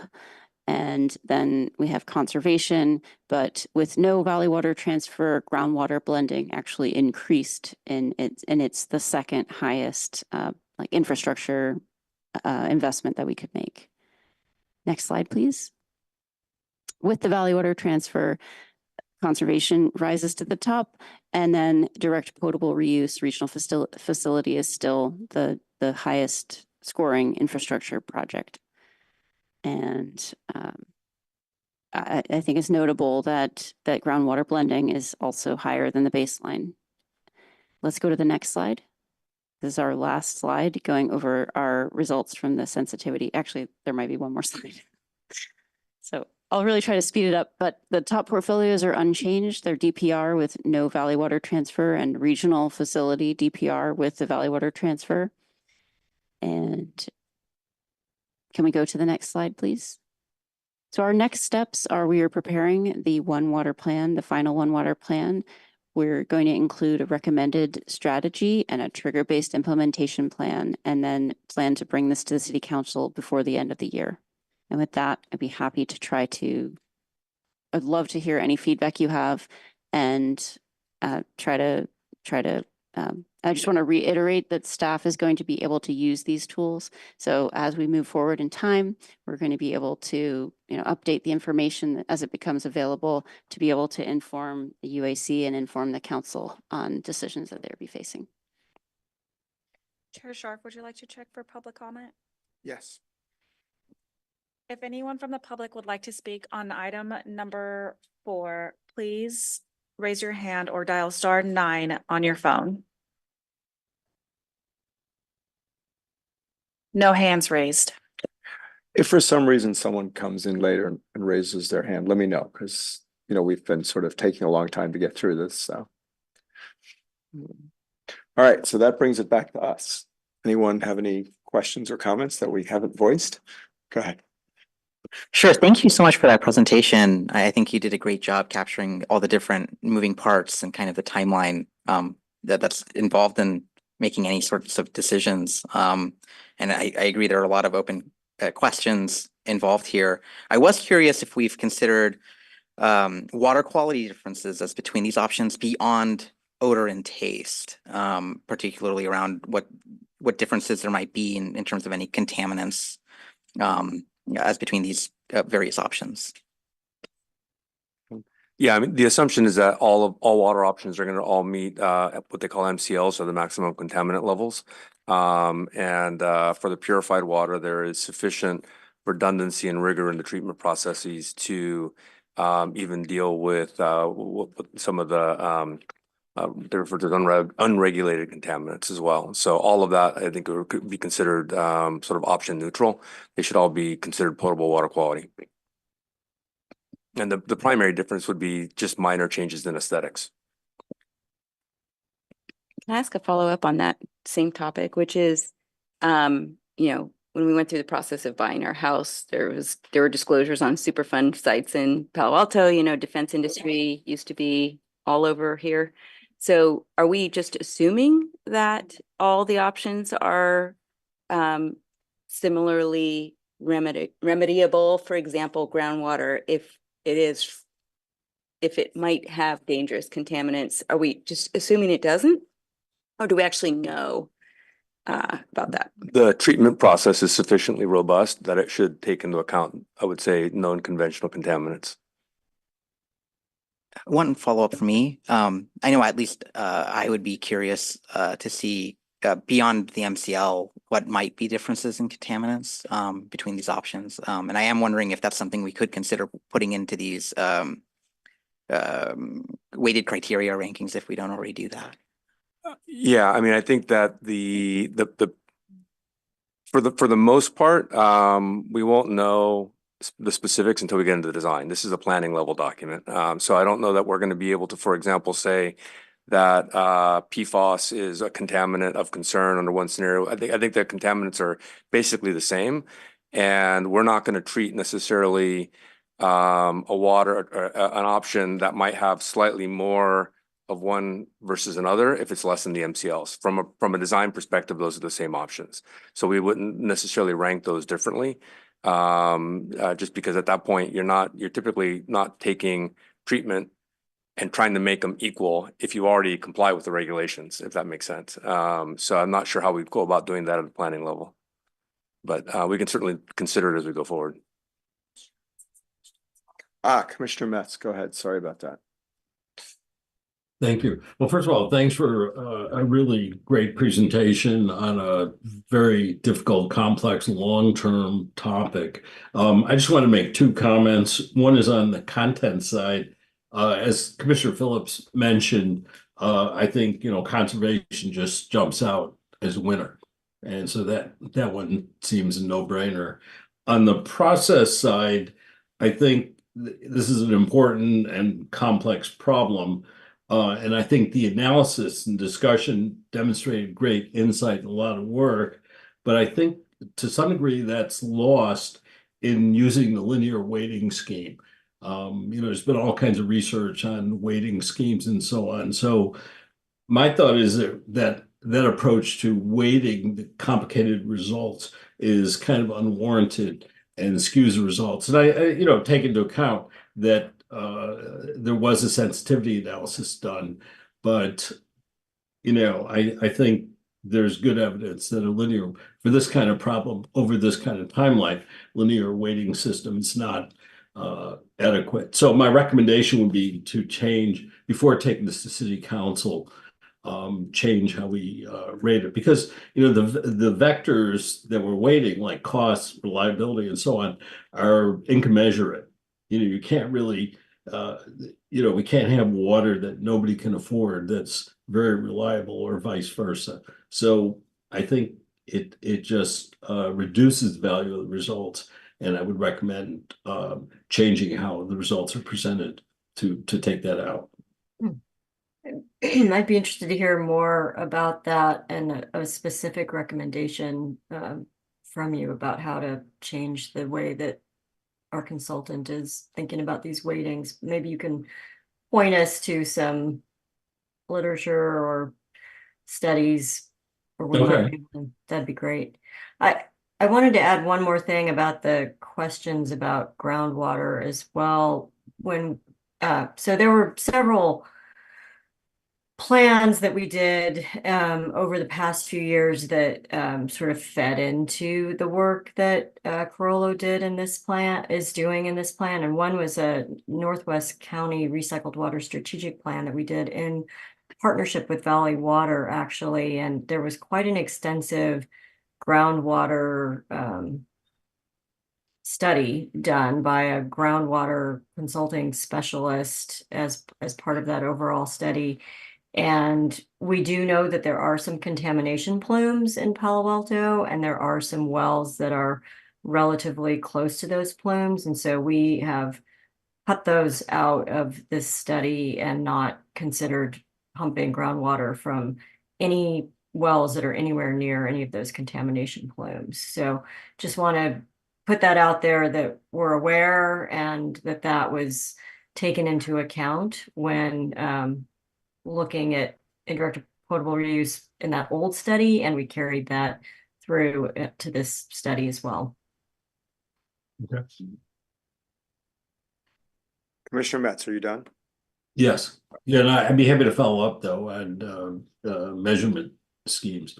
Could you follow up with staff on that and copy? I can't copy all the commission. Maybe staff could then push it. Correct. Okay. All right. Go ahead. I'll just reiterate, Lisa, thank you very much for the strong presentation and also for taking the time to talk with me ahead of time. I have a couple of just follow-up questions and then some things I just simply want to get on the public record. So I apologize for repeating myself on some of these. One of the things I didn't notice in our pre-meeting was around some of the numbers in this table I just didn't understand. So very quickly, the O&M costs on conservation are assumed to be staff-based costs. This is packet page 48. This came with the pre-read staff report. We made our a high level planning level estimate for each of the options, including conservation. But yes, there were staffing costs included in the conservation options as well as the other options. Okay. I'm just wondering, like, what are there any O&M costs in addition to staff in the conservation? Like, are we providing that some of this is rebate program, but those should be sort of one-off costs? So your question, are there any other O&M costs? Let me look at the spreadsheet and see what we included. But yeah, I think in some cases there may be other costs in there. I'm just trying to help council really nail down the likely conservation costs. Because I agree that it makes sense to do those.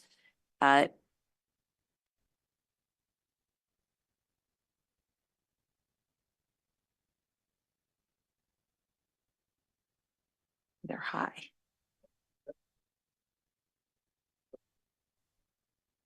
Hi, everyone. Linda Gran, Conservation Program Manager. Mostly we did focus on staffing costs for conservation, and then there are some additional program costs included in there. Okay. Okay. And then I mean, some of them are quite high, like, you know, in the future, the conservation level 2, those costs seem incredibly high, but I'll let that go. The second thing is just in the total annual cost for the SFPUC, there is a difference in both the yield and the total annual cost. So you have a 0 in the future and an increased yield in SFPUC water in 2045. And I don't know if that's a typo. So the first column, total unit cost, total annual cost and project yield. But anyway, something to note.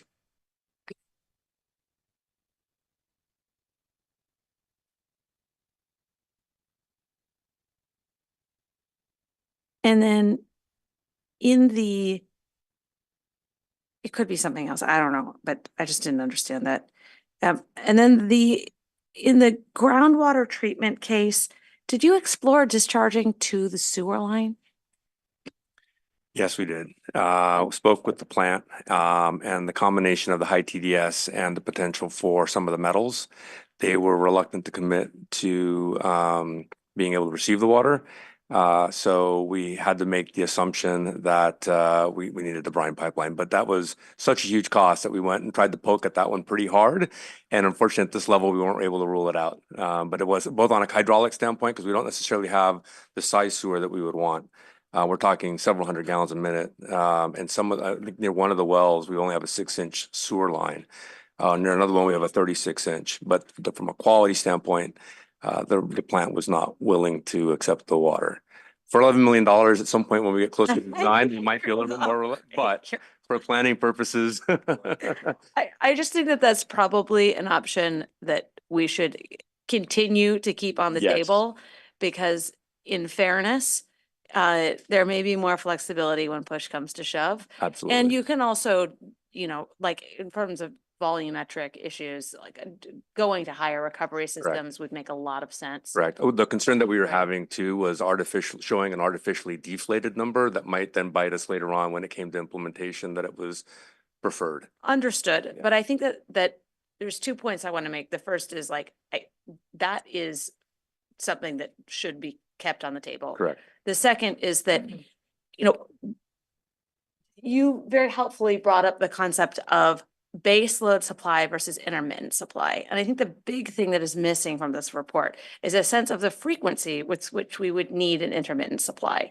I see no drought projections here that are specific to SFPUC's supply, and maybe that's in the Bosca work, but it's not presented in this packet, and thus it's not going to be accessible to council to help inform their decision. Understanding whether this is a once in every 10-year incident or this is a once in every 2-year incident makes a big difference in how we plan around baseload versus variable water supply.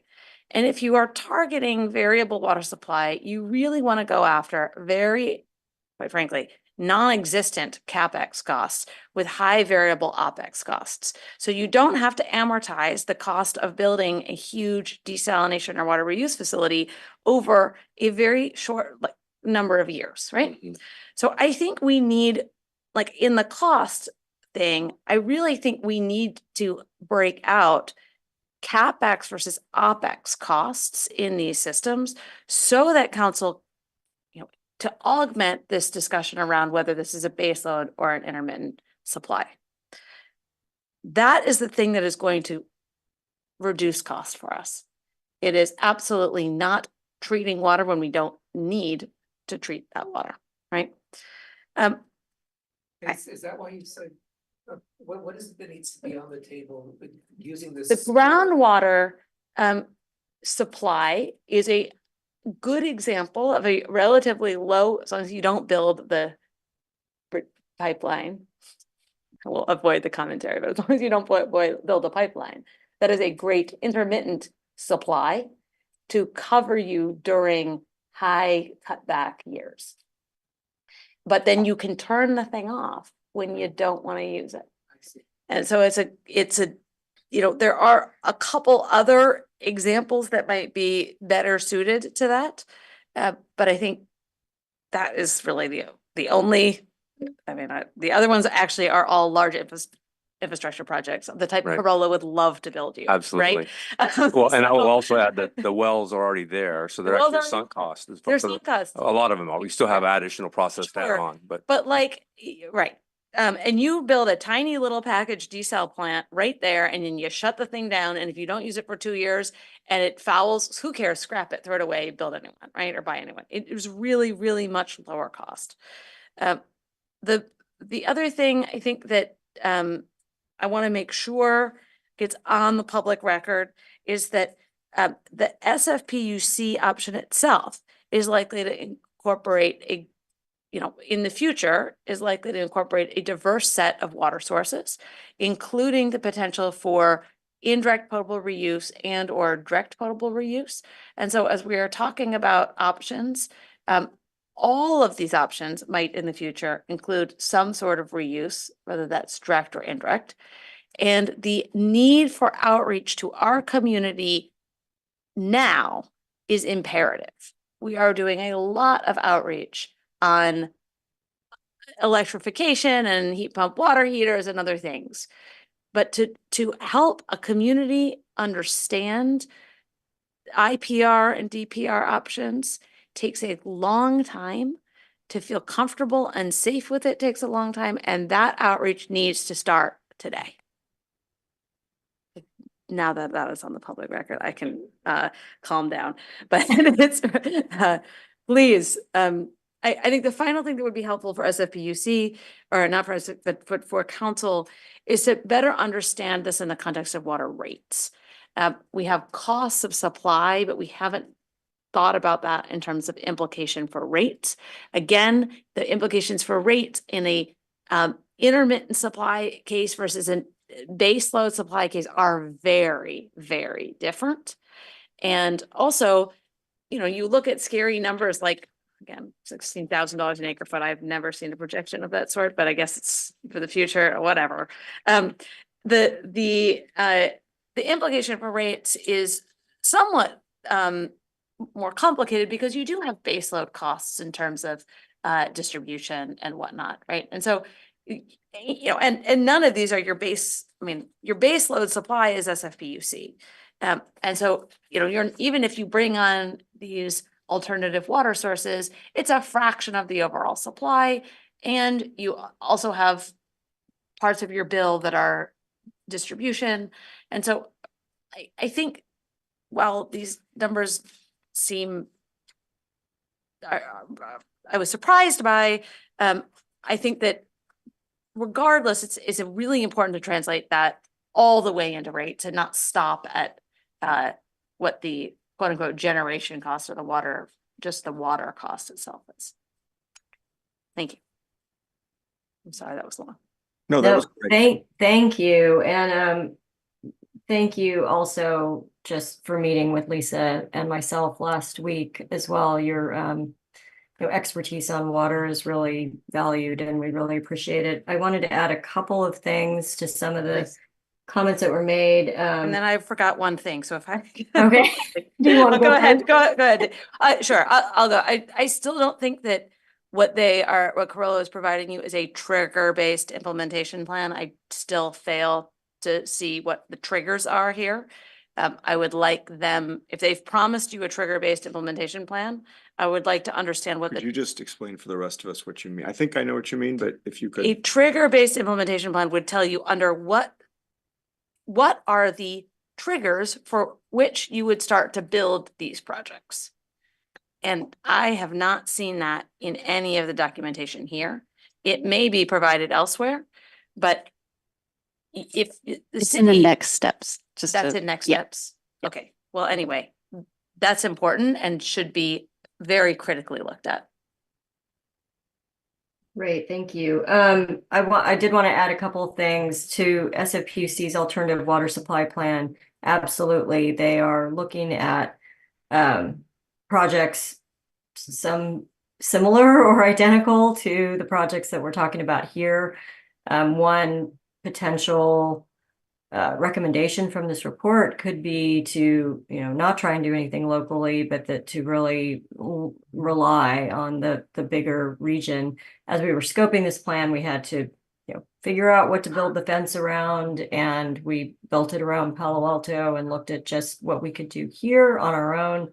But there's a whole world of opportunities out there to partner or just support SFPUC in their quest to add to their water supply portfolio. I would add that even today, the regional water system is about 85% water from the Tuolumne River. So every year, the upcountry part of that system is shut off and there's maintenance done, and Palo Altans are not getting Hetch Hetchy water. They're getting local supplies. And so just want to point that out. I do want to add one word of caution about groundwater, and that is that Palo Alto is not the manager of the groundwater basin in Santa Clara County. Valley Water is that manager. And Valley Water has, they have a program where they monitor the health of the aquifer, and so far throughout history have asked for voluntary reductions in groundwater pumping during times of drought. They do have the authority to make those mandatory cutbacks and levy fines for groundwater pumpers who are not complying with whatever constraints they put in place. There would be a big public process before any of that would happen. So I don't want to imply that Valley Water could wake up one morning and say, gee, we want to start levying fines and making cutbacks mandatory, but it is in their purview as the groundwater manager. So I don't want to give a false sense of reliability for groundwater, because in times of drought, generally speaking, we're all kind of in the same boat, and Valley Water could be in a better or worse situation than the SFPUC is in. Carla, haven't we also seen increasing costs to the groundwater? Yes, and that's reflected in our cost estimates. Granted, treatment is expensive, granted, the brine line is expensive, but the Valley Water groundwater pumping fees are not insignificant and are projected to be higher than SFPUC commodity rates sometime in the future. Those lines cross each other. So it's not a free or cheap option, but it still could be a good drought time option. I just want to add some caveats to that it's not a complete free for all, that we can pump as much groundwater as we want, and that there aren't other constraints around it, because there certainly are. Those are my main comments. Lisa, I don't know if you want to speak to the rates question at all or not. Yes. Yeah. I can speak to the rates question a little bit, and I'd like to respond to some of the other specific questions that you asked. On the future yield for SFPUC, that different number that you pointed out we'll go and relabel that. But what it is in the future, we have a assumption for our demand that's going to increase over time. And the way that this calculation works is that it assumes that anything that's not provided by an alternative water supply or by conservation would come from SFPUC. So there's a larger quantity of need in the future because of our demand going up in the future. So that's why that number is different. So you're projecting increased demand over time? Yes, we're using our urban water management plan demand estimates, and then we have a high and a low number around that. Okay. So that's that one. You also talked about the emergency water supply wells, and I just wanted to point out that if we use the sewer, like if we found out that we could use the sewer, there's a cost associated with that. There's a sewer charge as well as a capacity charge, and that adds up to a large amount. We didn't include it, but it could potentially be comparable to the price of the brine line. So that's not necessarily a zero cost option. It's definitely not a zero cost option. Yeah. It's a very low CapEx, higher OpEx option. Okay. So again, it supports this intermittent utilization rather than base load supply. Okay. Do the sewer fees go to the city? Yes, they go to the. So we're really just taking money out of one pocket, and putting another, and we should think about that more carefully. You know, we could obviously exempt ourselves from the sewer fees. I mean, these are not, unless somebody else is getting the money, we have control over how we think about that. That was different than my understanding, but okay. Across several municipalities. Okay, so we don't. So I thought it was just for us on our sewer fees. You're paying yourself, but the cost of running the wastewater plant is actually split between 3 different entities. So you pay the fee, but you're right that the money ends up going basically to you.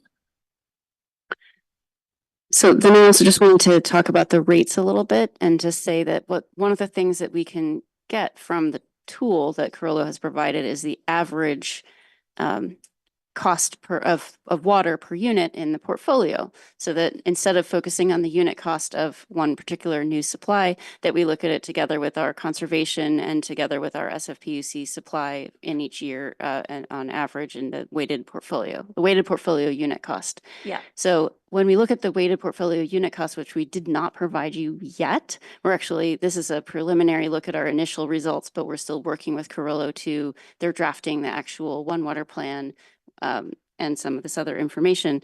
But we can try to make a point of staff maybe looking at this question of how it impacts the rates, but that weighted average cost for the portfolio ranges from about a 20% increase in the cost to about a 75% increase in the cost.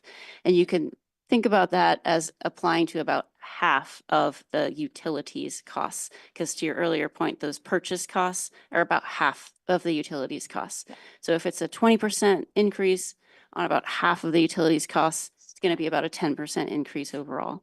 And if it's let's say 80% increase in half of the utilities costs, then maybe it'll be about a 40% rate increase. So sort of that's the level of thinking that we've done so far. I think that that's just very important to present to council because it helps inform the options that are on the table and what the impact of those options are. Right? You can get very, very high marginal water costs, but the overall impact on rates is very small. Like, it isn't going to substantively change the bills that our citizens are paying writ large. And I wouldn't want to take good conservation or good options off the table that have environmental benefits, have rate benefits of other things that, one big number on this pie chart would just scare people away from. Thanks. That's a very helpful comment. Anyone else with any questions? I would just add that I totally support taking a rate-based view of this. I would also suggest, so what are the implications for the rates? And as you noted, it's on the commodities side.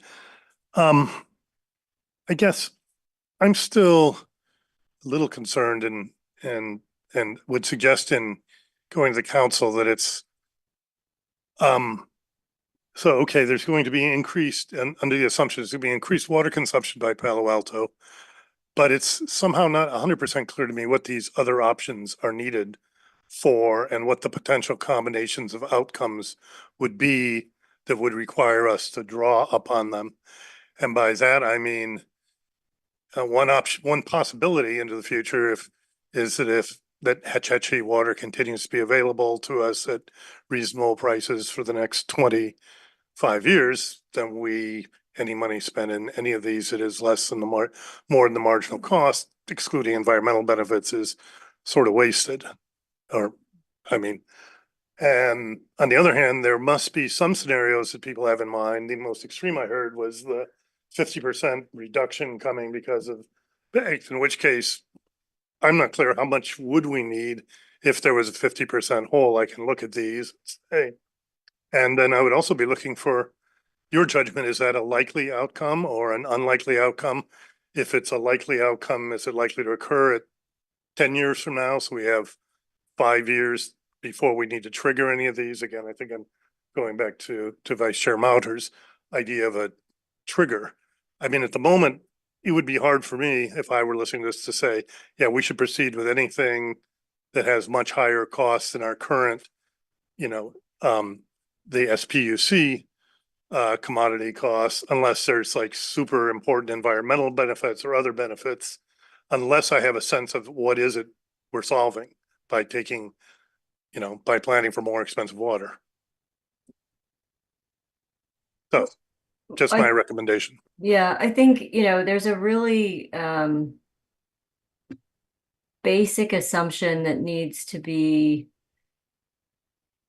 tested, confirmed, denied by council, which is there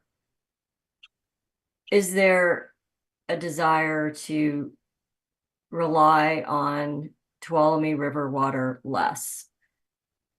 And if the answer is no, we're fine relying on it as long as it's affordable to Palo Altans, then that's important information for us as water supply planners to take into account. If the answer is yes, we council see value in reducing our reliance on the Tuolumne River, then we need to take that into account in looking at these alternative water supply options for the city. I'm assuming that we'd mentioned, I think, Commissioner Mauter, that SFPUC, where it's actually a reliance on SFPUC, because I understand they're also looking at some alternative sources. Is that correct? Or is it just the Tuolumne River? No, they are. I guess the thing is that not having that crystal ball that we all wish we had at times, but I think the thing is that, it's almost like hardening the system. I mean, I think that we have to look at what's our best options and look at what's cost effective to us, because it's already gone through state. State could say at any given time that they would take that 50%, knowing that if we get into a 3 or 4 year drought period of time, and the thing would be is that if it's over a longer period of time, that water's going to have to continue to run through Tuolumne, it could be even more than that 50%. So I think that, as we're working through these scenarios and we're looking at these different options, I think that that's the main reason why we were doing this exercise for, is that what's the future look like?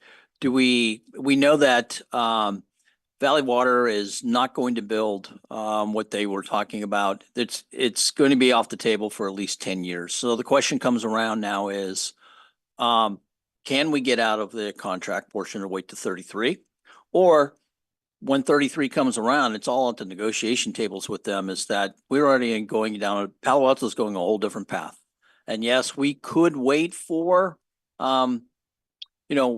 whatever other people, maybe there's some other partnerships that we could work out. But I think though that from our standpoint, we need a plan, and we need a plan for the future portion of it. And so I think that we just have to look at what's the most cost effective, and because we're not going to be able to turn this around for a period of time to build it as well too, the infrastructure. My thoughts. Yeah, I just want to follow up a little bit on that. First of all, I think you can overplan. Frankly, if SFPUC was to cut back 50% or more, half the Bay Area relies on SFPUC, right? I mean, think about it. Think about the political mayhem that would cause, right? I mean, they would suspend it, and people would get voted out of office at the Assembly and Senate level pretty quickly. I mean, everyone is for water conservation and everyone is for all of that as long as it's incremental. They come to you tomorrow and tell you to let all your landscaping die and to shower once a week. You know, and to not flush your toilets. You know, I mean, politically, it's not tenable. So I don't think we need to plan for the disaster scenario. I really don't. I also think we need to phrase this to council correctly. And I think my vice chair says it's not a question of using more Tuolumne water. It's a question of, do we want to rely on the SFPUC? Because that's really, and whether or not we do anything, you know, it's not going to move the needle on the Tuolumne either. So, you know, it's like spitting in the wind.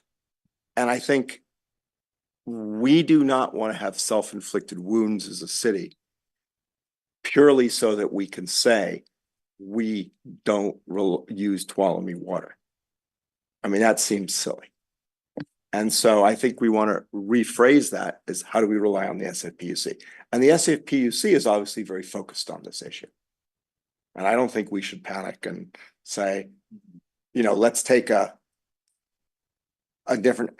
I do think that the rate-based stuff that was talked about is great.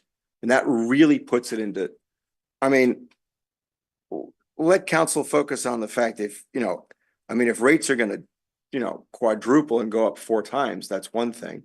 If rates are going to not move much at all, and this may not tell us, I mean, rates, right? Water rates. Water rates. How much- What actually happens Exactly. to your water rate? That's what's something we really need to understand and to focus with each of these. And I agree with you on the incremental. I thought your point was really well taken, that, you know, some of these high cost things in a drought, we may just need to plan for drought. What happens in a drought? What happens in a 1-year drought, a 2-year drought, a 3-year drought? Can we, you know, my eyes are terrible. I should have brought my, or we actually need to make these a little bigger at times. The groundwater where we turn on the emergency wells, that's really cheap, right? That's what it looked like on the bottom here. Take you 3 days or something. The blending. And one of the other things I think we can blend in a drought, people could put up with poor tasting water for 3 months, you know, or 4 months. It's the permanent poor tasting water we don't want to have. I mean, I think we should really focus on the drought scenarios. At least that's how I would like to see it presented to councils. What do we do when that happens? Because the rest of the time, I don't think we're going to have these draconian cutbacks.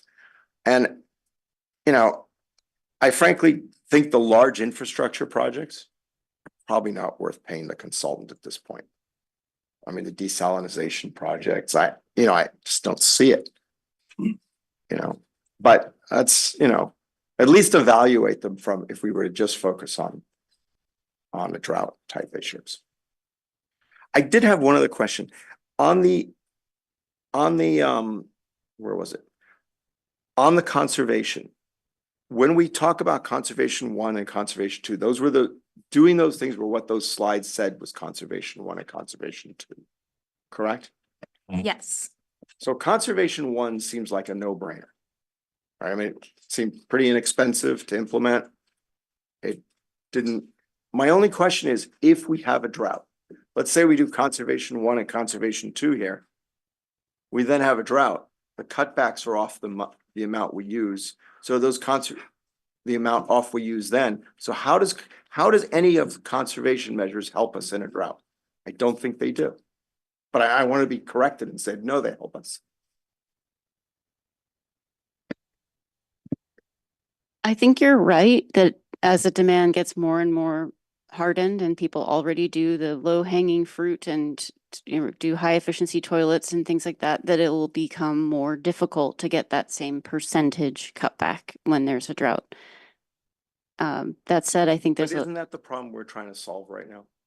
Isn't the real problem we're trying to solve is that we have enough water from SFPUC. That's great. We have enough water. Why worry about it? Why build all this other stuff? Why worry about it? Conservation's a good thing because it's the environmentally correct thing to do. But the problem we're trying to solve is what do we do if there's a drought and there's massive cutbacks and they implement the Bay Delta plan? What do we do then? Right. I can't answer that question, but I just want to say that in Palo Alto, the per capita water use is higher on average We than in. shouldn't keep saying that. it's true, but the answer is unless you want to tell people that because their lots are bigger than their neighboring cities, that they should let their landscaping die. I mean, you shouldn't let your land, do we want our tree canopy to die? Is that what we're arguing?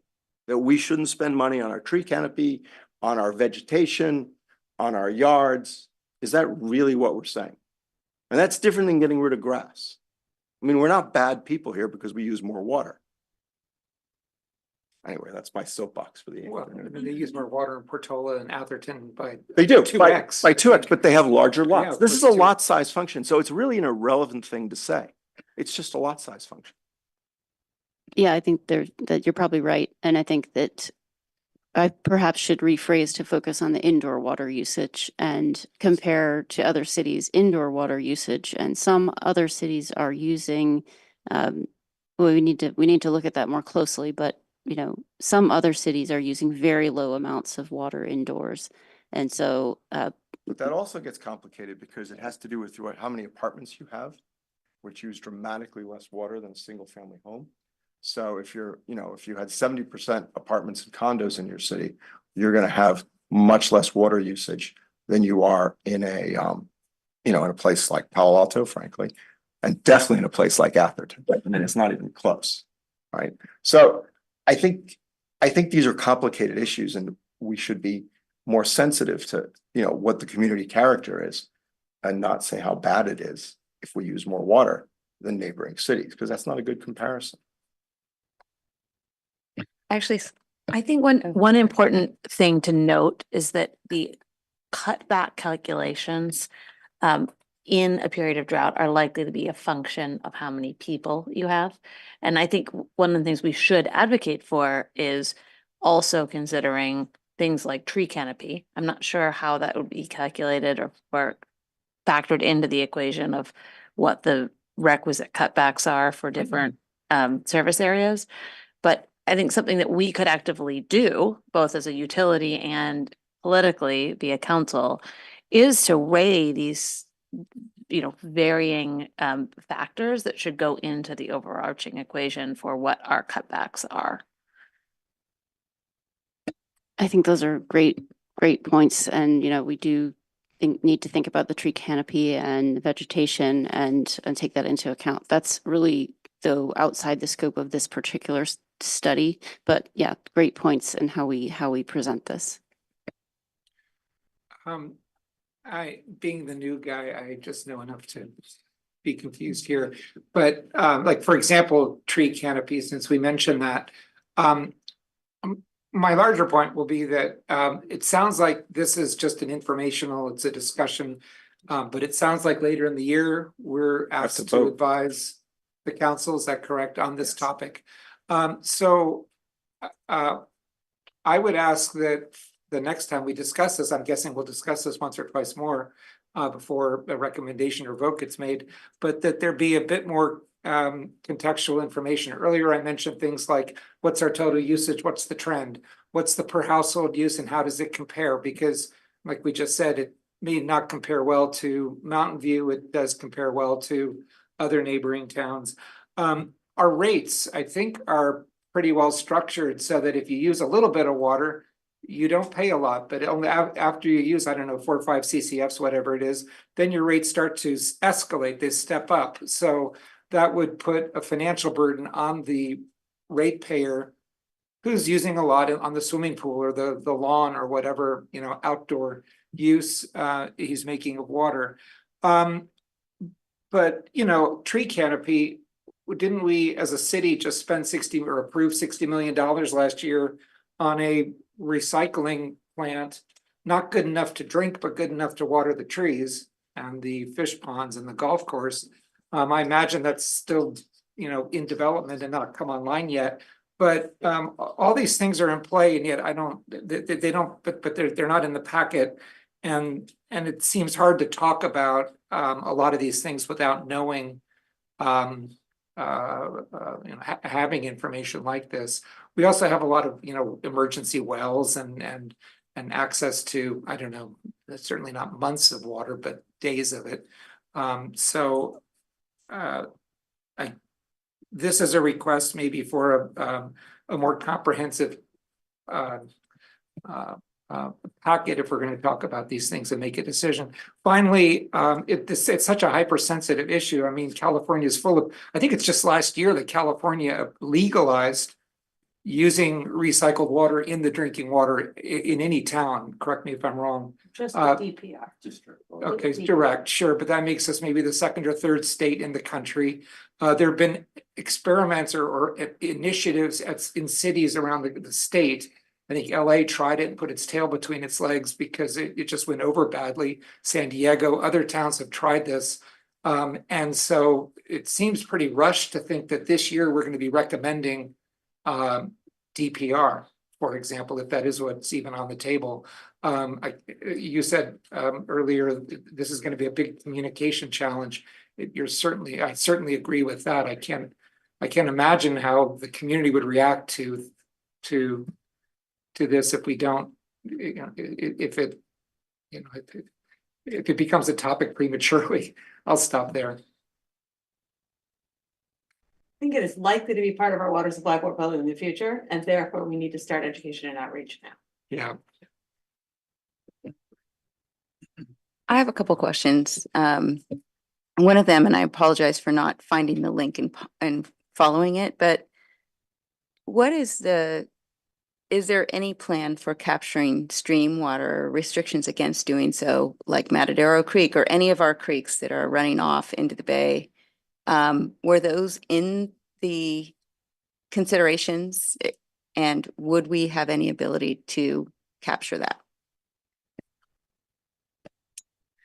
I'm not sure we looked at capturing stream water specifically, but did look at storm water capture, both in a tank where you can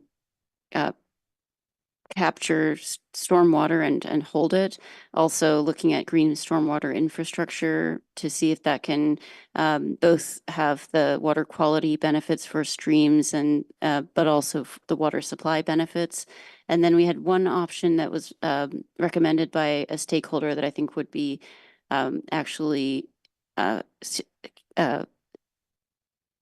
making stormwater go into the Lake Lagunita and Stanford campus and percolating into the groundwater from there. So there was some options that did include related stormwater. It just seemed like when we do have a storm, you just see the water running off, and I'm sure we have restrictions on what we can use land for, right, in creating new reservoirs or that kind of thing. But it does seem to me like there's, and I don't know if there's like fish, limitations on San Francisco, for example, which is, completely dry, but then sometimes is rushing massive amounts of water. So I think it's fair to say it'd be pretty difficult to conceive of a surface water treatment plant that was capturing surface water and using that as an augmented source. Just because of what you just said, the fish rights and the fact that it hasn't been done before, and you'd have to think about the water comes in the wintertime, do you need storage, everything else. More than anything, I think that's could be considered a recharge option for groundwater, a la stormwater, and allowing it to repercolate back into the basin and then captured as part of some other groundwater effort. So right, which is what we did. We did look at green stormwater infrastructure, and it's expensive and doesn't yield a whole lot of water, and so it was screened out pretty early in the process. Okay.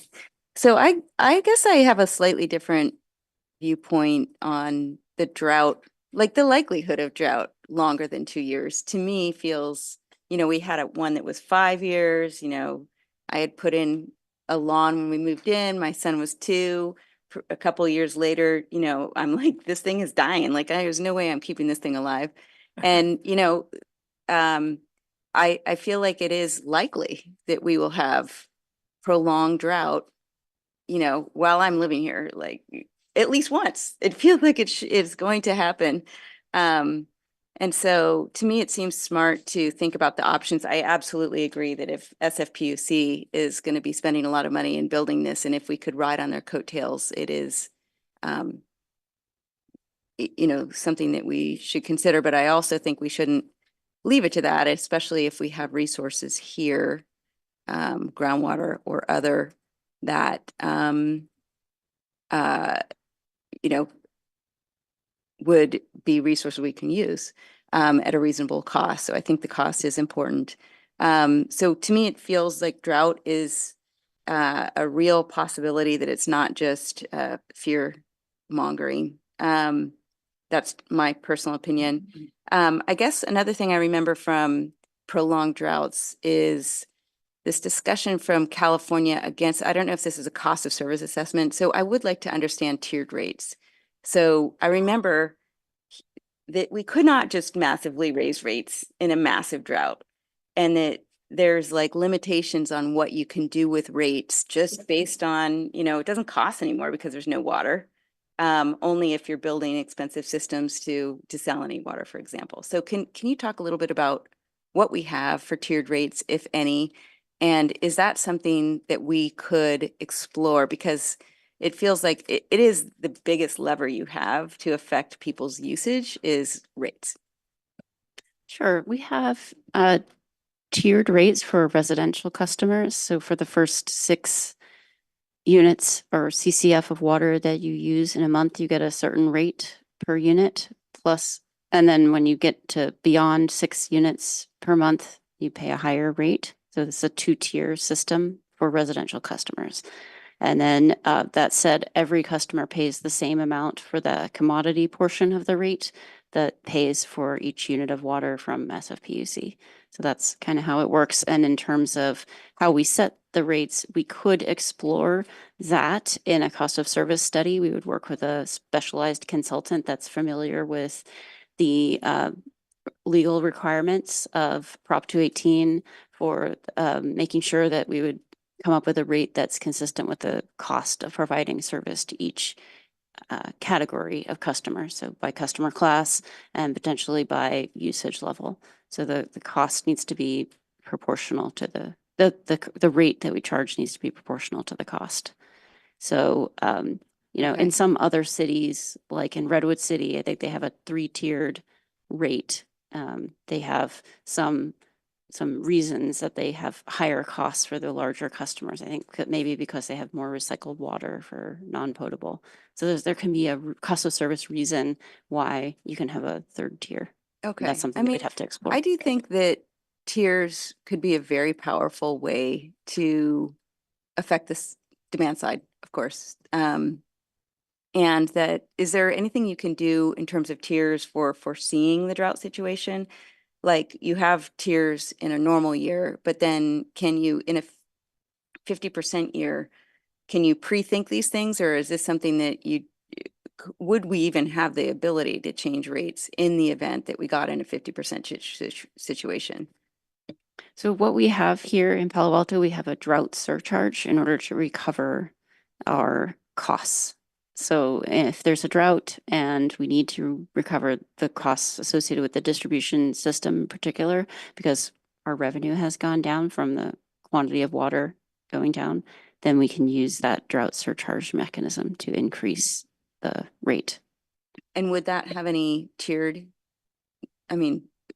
impact to further encourage people to cut? Or is it just flat, like it does per quantity? It does not currently, but it's something that we could potentially explore in a study. I think, again, like, I just think that financial incentives are the ones that work in other areas, you know, just coming from the cigarette world. That is literally, people quit smoking when you raise the price. Like, it's the things that are hardest to do, like money makes, you know, really does have an impact. I guess so I just encourage continued, you know, exploration of tiered rates and even scenario dependent tiered rates. On the conservation side, I also would just love to see more exploration of ideas on the conservation side. I think tree canopy for sure. It sounds like it went through a lot of our minds, but I mean, you get a lot of tree canopy and you use less water. I mean, the landscape needs less water when you have a lot of tree canopy. It also cools the area, so you need less of all your air conditioning, et cetera. But I feel like there's maybe even other things we could do, especially we've got AMI. We're going to start knowing what people are using much quicker. And I'd love to see some ideas around, you know, warnings if you've got a broken irrigation line, like you could get something relatively quickly to know that you're out anomalous water use going on. Or you could even tell people during the month if they're hitting those tiered rates. Immediately they should be able to know that. And so I think that, and you could even use AMI to enforce something, for example, like a 3-day-a-week watering restriction. So I do really encourage further, exploration of conservation means. I know it's not going to help us. If we get our baseline down, it helps us, be more resilient, but it doesn't really help us in that immediate situation where you're like, Doesn't okay, it's help harder you to if cut you you get even the- more. It hurts you.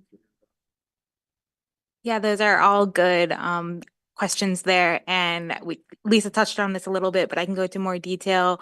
As part of our kind of what we already assume is happening with our AMI deployment is we are going to be connecting that hourly water use to our WaterSmart portal. And then we are going to be sending automated potential leak alerts. So if a residential home has 5 gallons per hour continuous for 3 days, that could be the potential setting. And then they'd get a text or email saying, hey, it looks like you might have a leak. And then it'll give some instructions about how to possibly look for that leak. So those kind of like automated alerts is already in the ongoing conservation bucket, just because we're in the middle of deploying that with AMI. And then, yeah, we're definitely looking into how we could further use AMI, and a lot of it connects through our WaterSmart portal. I guess one more comment just in response to the discussion is drought tolerant landscaping makes a massive difference on water use. So for example, the house I grew up in has an English garden style garden, in a close by neighborhood. And you just need a lot of water in that landscape. And so I know we already have rebates for people to change those things out, but I don't think we should assume that you have to have your landscape die, if you're really, really cutting back water. Like you can really, really cut back a drought tolerant landscape and have it still survive and look pretty good too.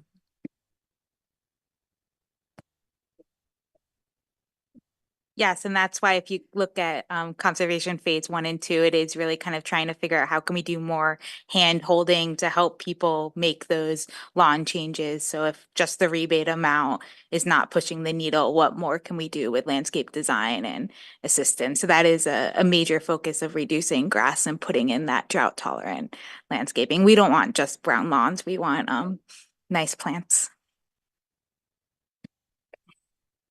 If I may, I'd like to correct something that I said. On the drought surcharge, there is a tiered, at the current drought surcharge that is not in effect right now, and that we would not charge. We need to revisit it and redesign it. So we will do that. But what I said wrong is that there actually is a different charge for residential customers right now for the tier 1 that's lower than the tier 2 for that drought surcharge, for the current drought surcharge. Yeah.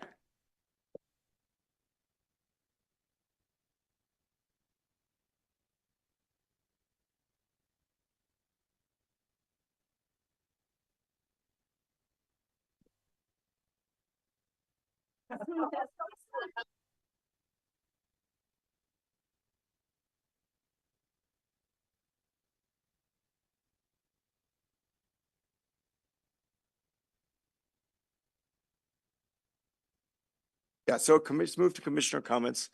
Go ahead.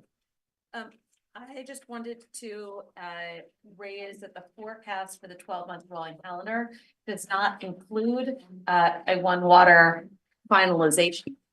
I apologize. I just wanted to note that the 12-month rolling calendar does not include a one water discussion in the fall at this point in time. And I know that I am the one that always brings up the one water and getting it scheduled on the calendar. So I will continue my crusade and propose that we come to this in either October or November and get that calendared as soon as possible. Thank you. Anybody else on the rolling calendar? Because that's the last item, right? Commissioner comments from some. meetings or events and future topics. Right, and future topics is the rolling calendar. Any commissioners, since we went ahead of ourselves a little bit, any commissioner comments? Yes, seeing none, any comments on the rolling calendar that have not already been made? All right, seeing none, can I get a motion for adjournment? So moved. Seconded. All in favor, say aye, just say aye. Aye. We're adjourned. Thank you, guys. Oh, absolutely. Thank you.